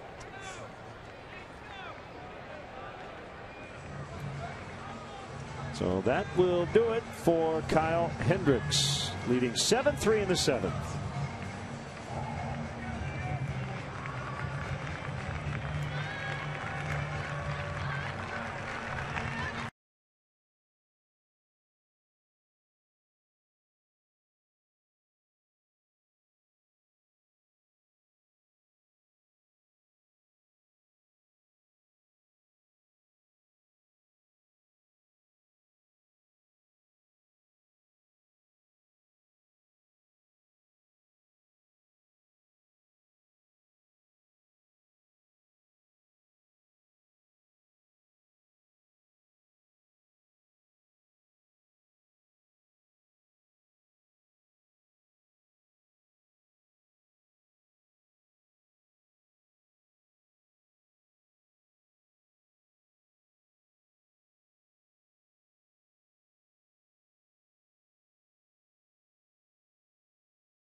He exits up 7-3. It's congrats from the bench coach Dave Martinez. Well, here comes Pedro Strop for the 67th time. ERA stands at 3.22. It's been trending in the wrong direction here of late.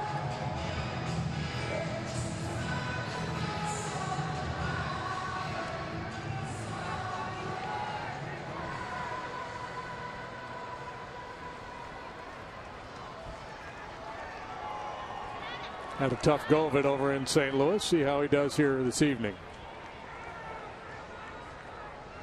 Cody Ashe. 1 on, 1 in. Slider misses low, ball 1. Just 4 hits allowed by Kyle Hendricks here tonight. 3 runs so far. Bogusevic belongs to him as well.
Popped him up.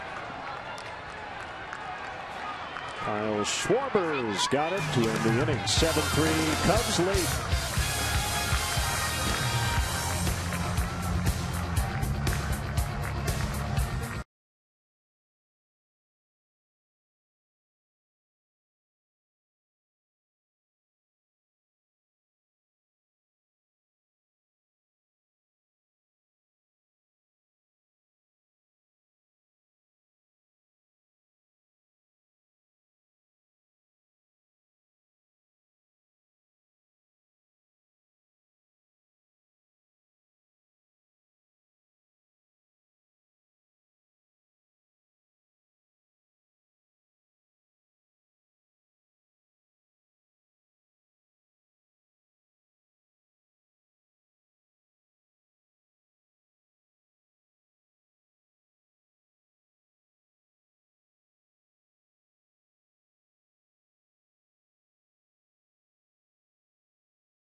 But this is a 4-game series, and the Cubs have 4-game series sweeps already this season. Mr. Hinojosa. Dahliers working for the Phillies.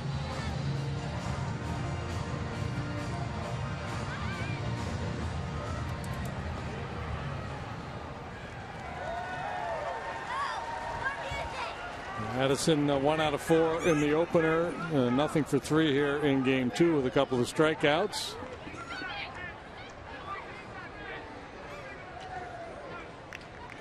What do you got going on later? Are you going to sing some karaoke tonight? I'm thinking, maybe, get that voice warmed up. Do a little singing. Perhaps sit upright in a chair for 6 or 7 hours.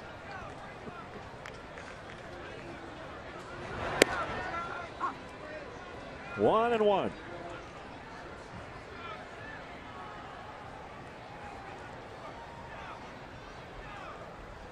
Well, we've had great weather today and throughout the evening. For a very rainy Thursday.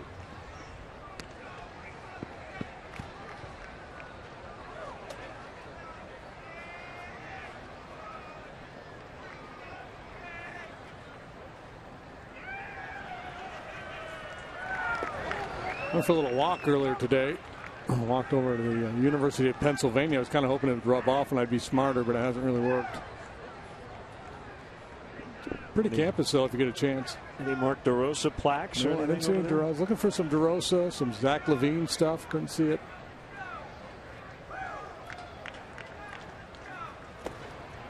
Swing and a miss. Strike 3.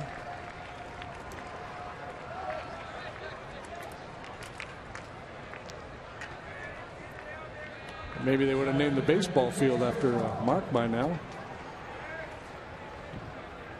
Where'd Doug Glanville go? Yeah, Doug Glanville, too, I believe, is a Penn guy. Yeah?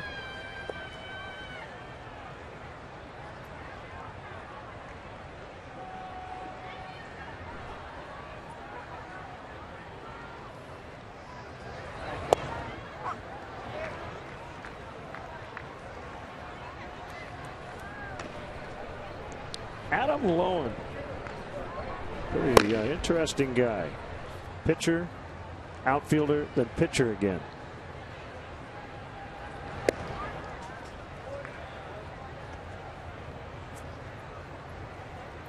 And should he get into this game, we'll talk about it. I have a feeling he might. Schwarber's on deck. Travis Wood. Fly ball to left. Francoeur. What's Pete Buchanan going to do? He's going to make a change. Kyle Schwarber will never face a right-hander again as long as Pete McCannon is managing. Kyle Schwarber has certainly made an impression on Pete. We'll be back.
I'm going to say toast to the town here in Philadelphia. Kyle Schwarber.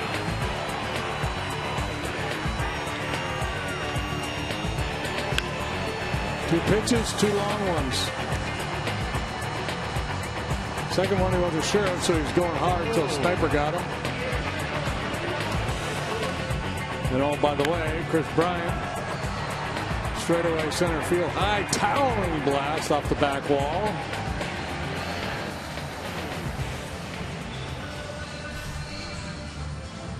Impressive show. So he'll face Adam Lowen, who debuted as a pitcher with the Orioles back in 2006. He then converted to the outfield with the Blue Jays, and now he's back as a pitcher again. Yeah, and his time as an outfielder spent almost entirely in the minor leagues. Had a little big league time with the Jays in 2011. Interesting story. I guess he's Rick Ankiel and Jason Lane all wrapped into one. And a little Bogusevic out there. They can commiserate.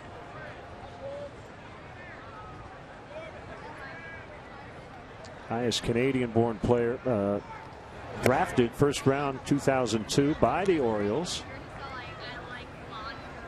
4th overall pick from Surrey, British Columbia.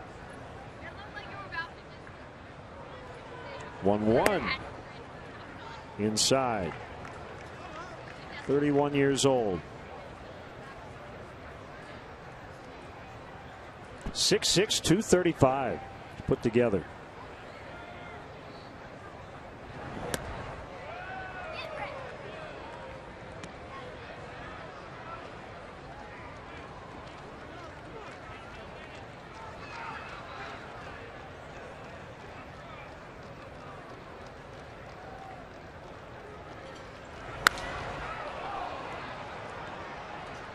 Bogusevic makes the grab. The inning comes to an end. 7-3 Cubs in the 8th.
Chris Denorfia comes into play left.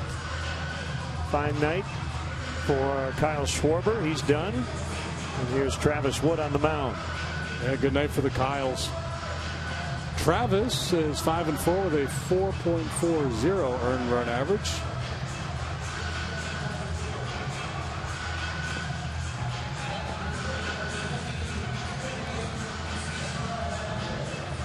They're jumping around here. You notice?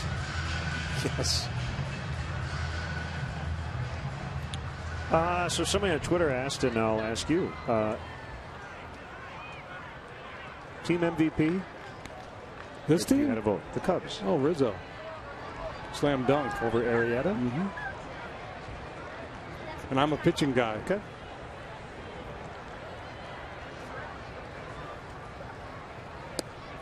Blowing in on Cesar Hernandez. Because Arrieta's the team Cy Young.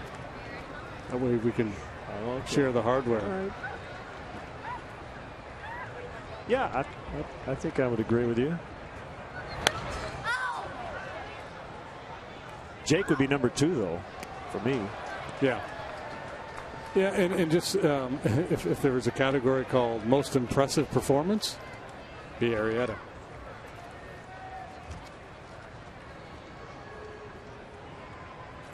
It's like this were the Oscars, you know, they have all these different categories.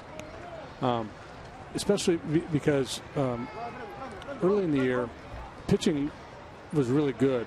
And the offense struggled. Rizzo was, you know, so steady all year long. Really, he was the man. And you know, Bryant kind of bubbled up to the surface, and you know, Russell's been a lot better in the second half. Schwarber has come onto the scene. You know, Montero has been good up and down. You know, Fowler went through a prolonged slump before heating up again in the second half. But Anthony has always been there. He's been the big toe. He's been there. Like Rossi said the other day in the interview, you know, he's the guy. Yep.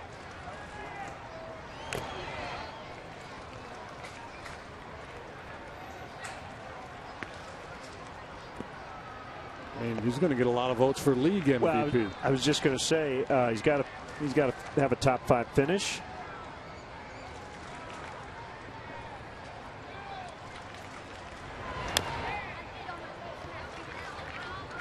I'm hearing the case being made for Cespedes.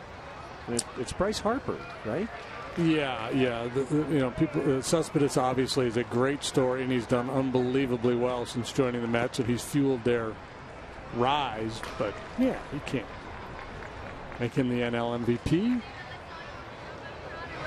Swing and a miss, strike 3. Bryce Harper is leading the league with a .336 average. He leads the majors. 467 on base, 657 slug.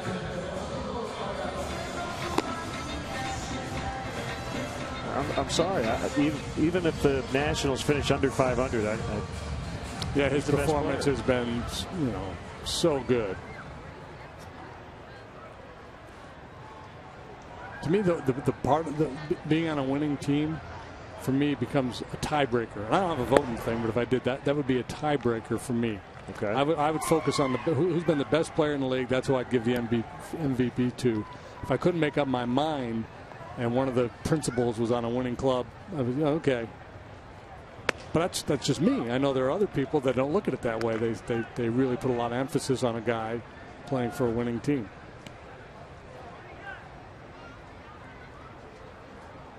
And if that's the case, then you know, Anthony's going to get a lot of votes, because he's been really good on a winning team. Well, I think Harper, Goldschmidt, Votto, Rizzo, and McCutchen. Yeah, that's probably your group. We have not included a starting pitcher, as Kershaw won it last year. But in some ways, the starting pitchers at the top of that race that we discussed in Game 1 have been so great that they might cancel each other out for MVP votes. There hasn't been that separation from the pack like Kershaw had last year.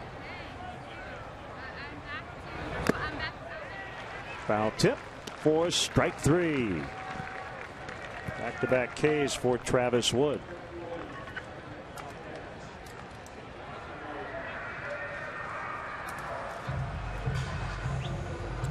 Jordan Altair, who homered off Arrieta in the opener, will pinch hit for Lowen.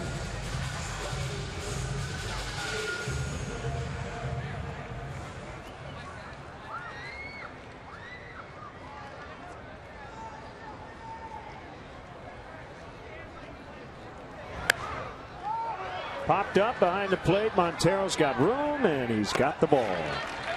Travis Wood, a 1-2-3 8th inning. 7-3 Cubs.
And Nafi Ogando, he made his major league debut September 9th versus Atlanta. Had his contract selected from Lehigh Valley on September 8th.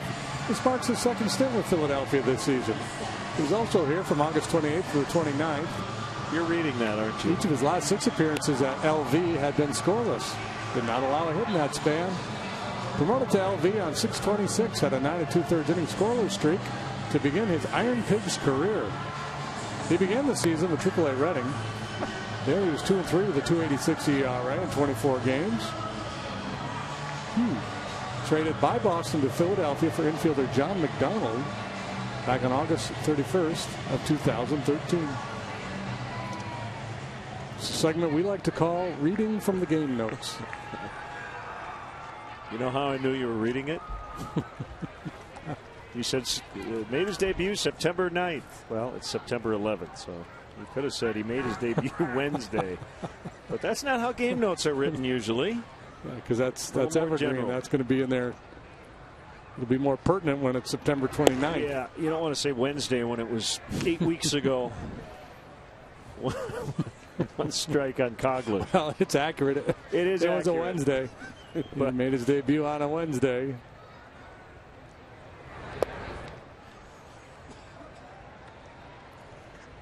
Some good bite on that slider.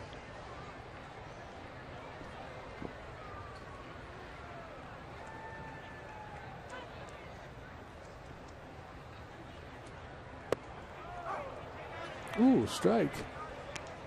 1-2. I love the Coughlin take. Yeah. He's got a very unique take.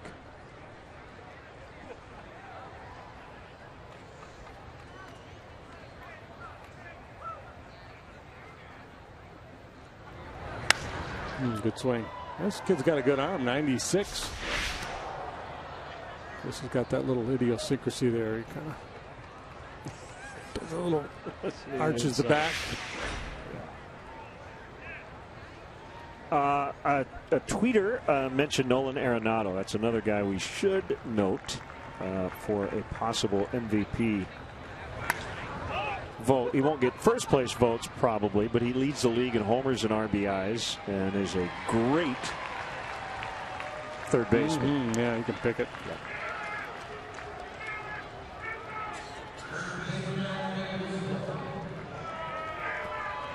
Cargo's having a pretty big year out there, too, isn't he? He is. Yeah. And Goldschmidt. Did you mention Goldschmidt? Goldschmidt, yep.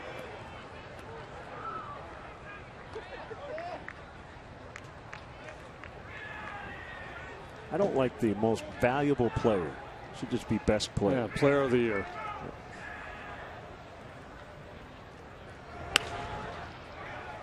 Knocked down Howard. Will he have time? He does. To get Rizzo. And Howard was an MVP. First full year in the league. He was a rookie of the year in 05, I think. Played 88 ball games, and the next year's first full year was the MVP. Yeah, rookie of the year in 05, MVP in 06. 58 homers, 149 knocked in. Some big numbers.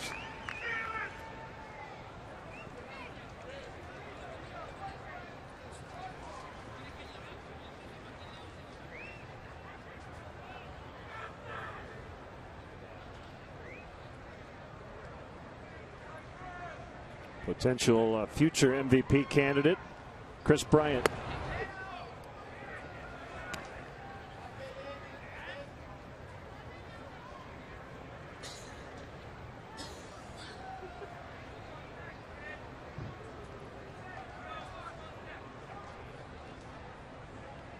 Here it comes. 2 balls, no strikes. So who will be Joe Madden's biggest competition for a manager of the year? Terry Collins? Yeah, I think Terry.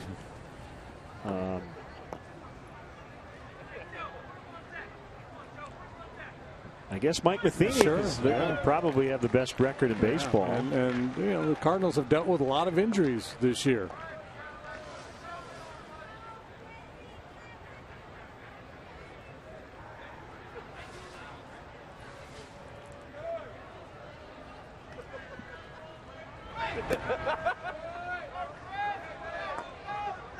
My guess is Joe will win it running away. Collins will get a few votes. That'll be it.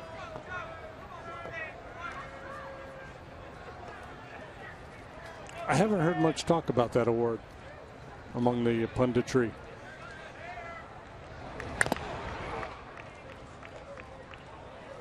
What about the American League Manager of the Year? Well, A.J. Hinch. John Gibbons. Paul Molitor. And he would consider the Twins to be overachievers. Bryant's going to beat it. Ryan Howard's got a goat head in his glove. Didn't matter there. Chris beat it. He's having a hard time hanging on to the baseball here tonight. Third hit for Bryant.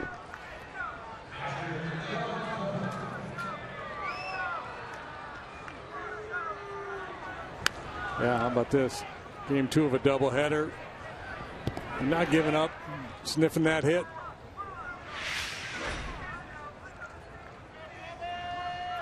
Three-hit game 2 here for Chris after a 2-hit game 1.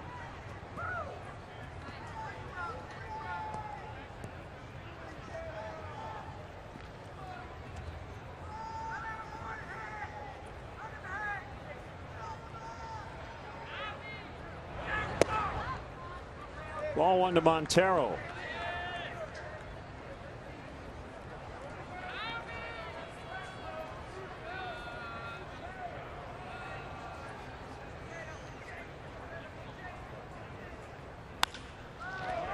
Howard can't get it. Bryant is going to head to third. I think he might have lost sight of where the ball was for a second. And the tough night for Howard continues.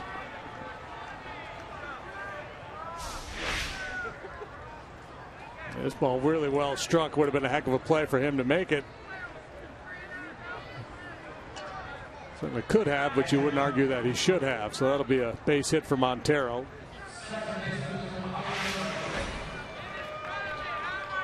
"12 knocks for the Cubs now tonight.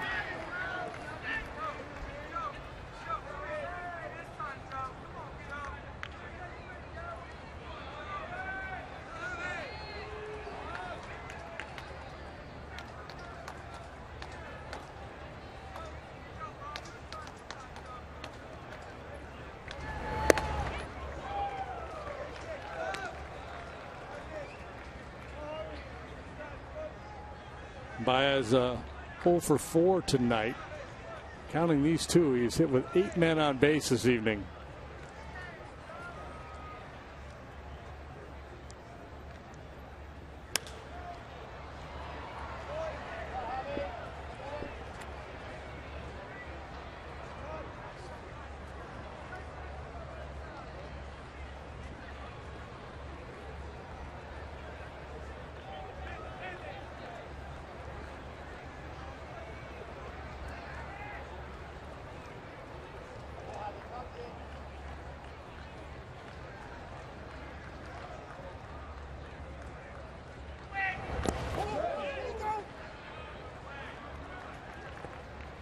Why did you have to say Knox?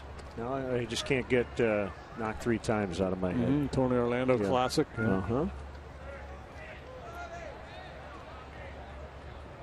Not a bad song, but trying to call a ball game here. Yeah. Well, just start thinking tie yellow ribbon, and then you'll really be hung up.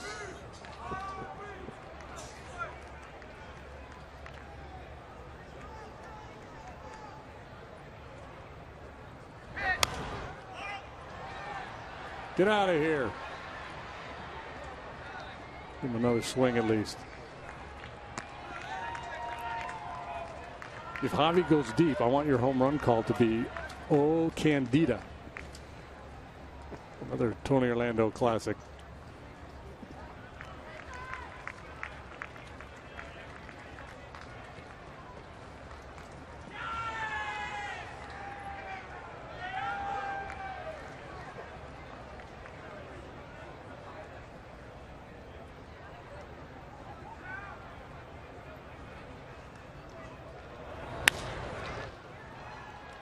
Blanco down to a knee. I wanted to sing it. We could make it together.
Five-1 in the opener. Leading 7-3. Changeup artist Fernando Rodney tries to get these final 3 outs and put the Cubs 24 over 500. All but 6 of those appearances you're looking at came with Seattle. 6-5, 527. He's been mostly good with the Cubs. He suffered a blown save the other day in St. Louis. Allowed a hit, a walk, 2/3 of an inning. It was that Lester game that got away late.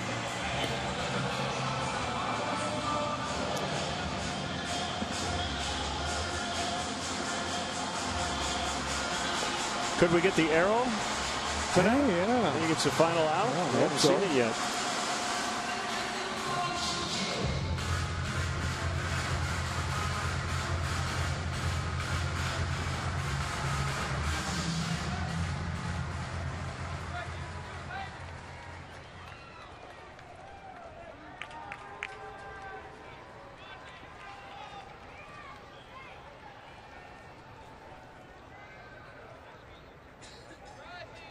Andres Blanco.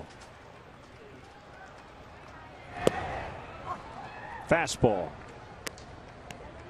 Bottom edge of the zone. 0-1.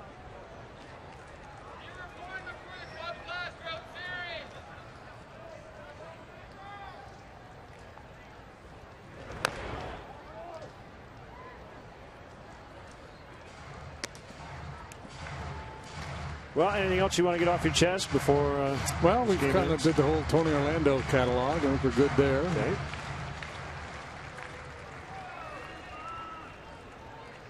We just hate to sign off and have you go. Didn't get enough to forgot to talk about tonight. Yeah. Change up. A drama-free ninth would be good. We had a nice chat with Fernando about his changeup before. It would have been game one last night.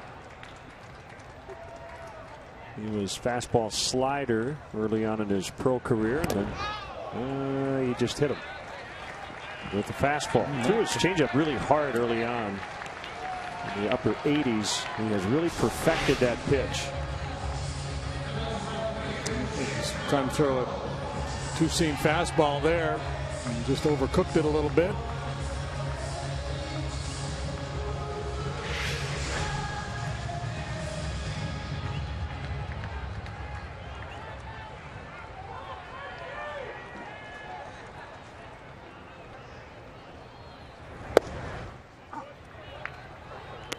Fastball strike. Well, with that base runner, Hector Rondon gets up in the Cubs bullpen.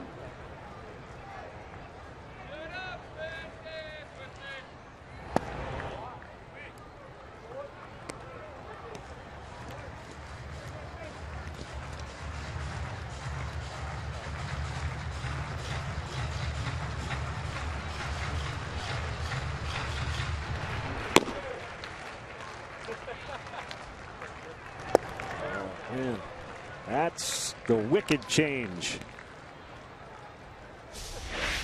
Yeah, watch his hand come flying through there. It's hitter sees fastball, and you can see that good spin. Really turns that ball over.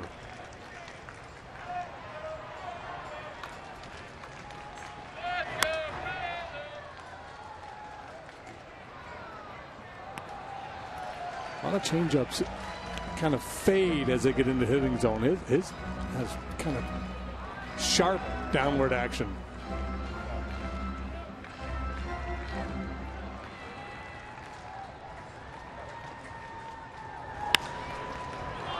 Just foul.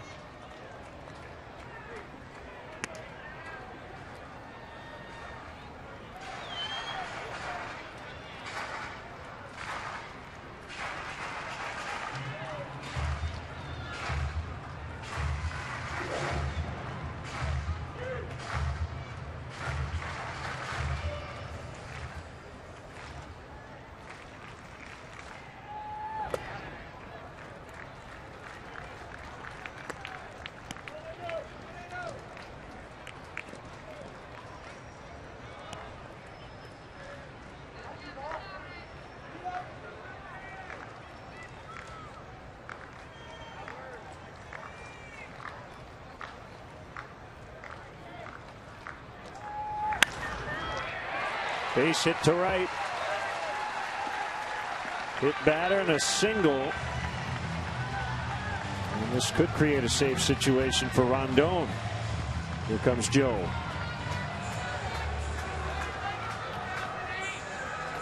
See the look on his face. He did not want to have to go to his closer here.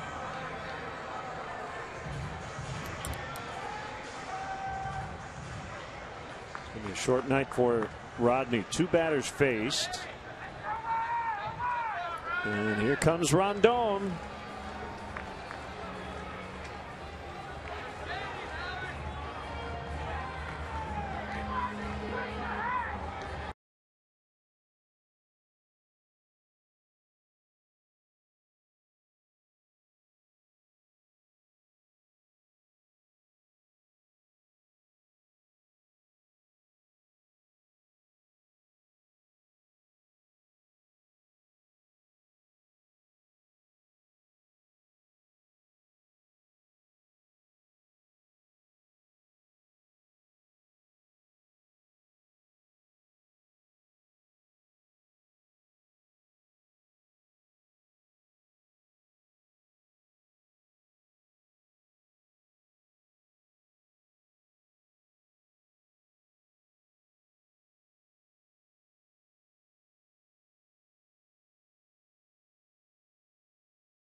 Here with nobody out, that means Hector Rondon on to try to finish it off.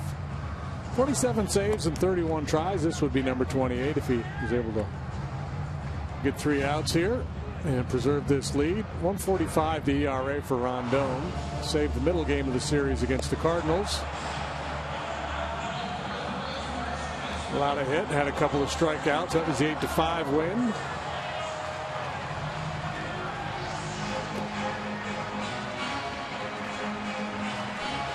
With 2 earned runs in his last 44 appearances.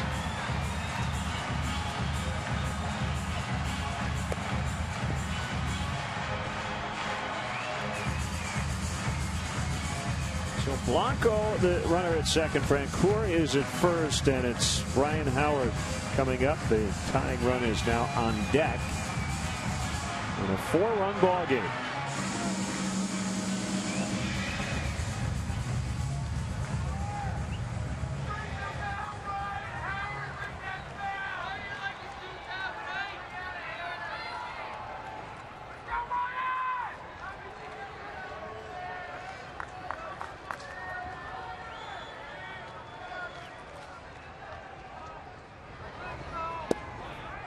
Called strike.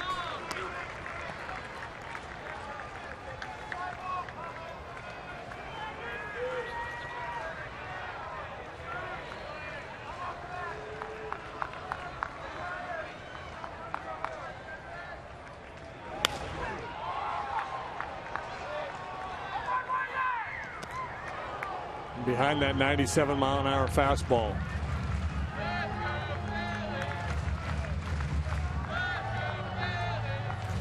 Diamondbacks crushing the Dodgers 10-0 early.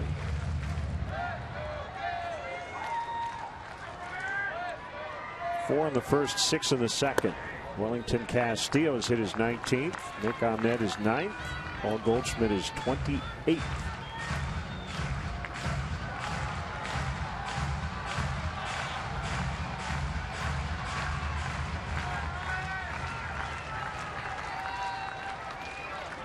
I don't know if Howard can handle Rondon's fastball if he gets it in on his hands.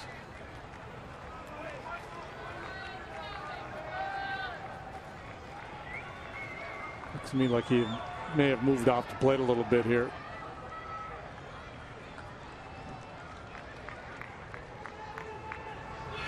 Yeah, good Got pitch. it. Yep. Overpowered him.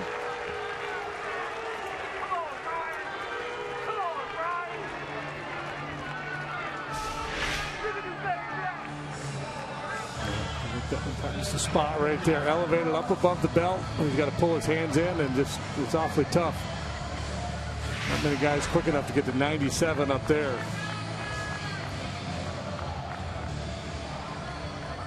Catcher Rupp.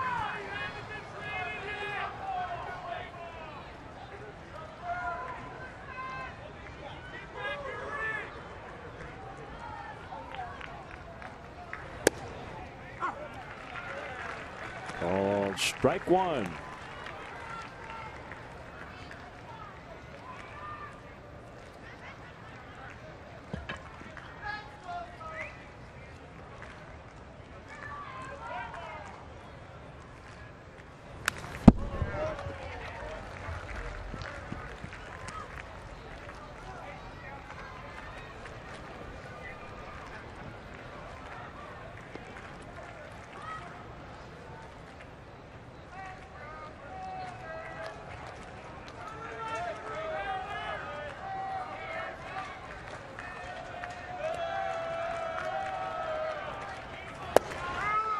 Ooh, man. Everything about that looked like a strike. Yeah, it was a strike. The pitch, the swing, all of it, and it's ball one.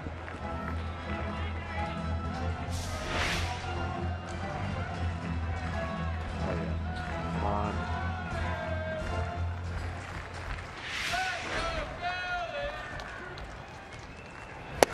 That time he got him. 2 down.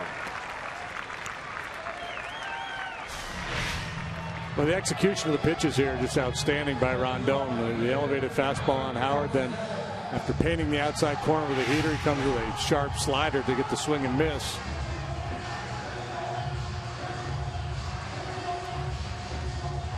Solid night for Bogusevic. Lined out in the third, walked, scored in the fifth, RBI single in the seventh. 2 outs, ninth inning. Fouled away.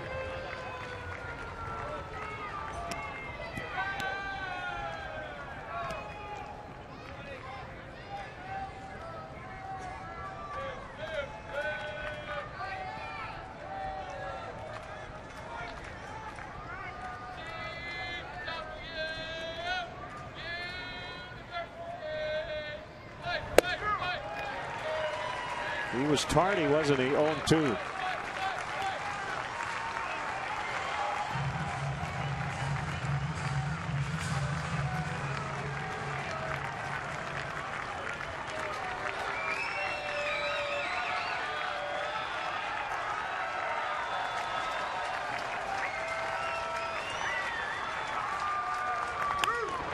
Checked his swing as he bounces to Bryant. Throw will go to first. Cubs win. Cubs sweep. They take both games of the doubleheader. Excellent pitching throughout. Kyle Schwarber, a couple of home runs here in the nightcap. Fun day. Long day, but a good day. The Cubs pick up 2 and gain ground on the division.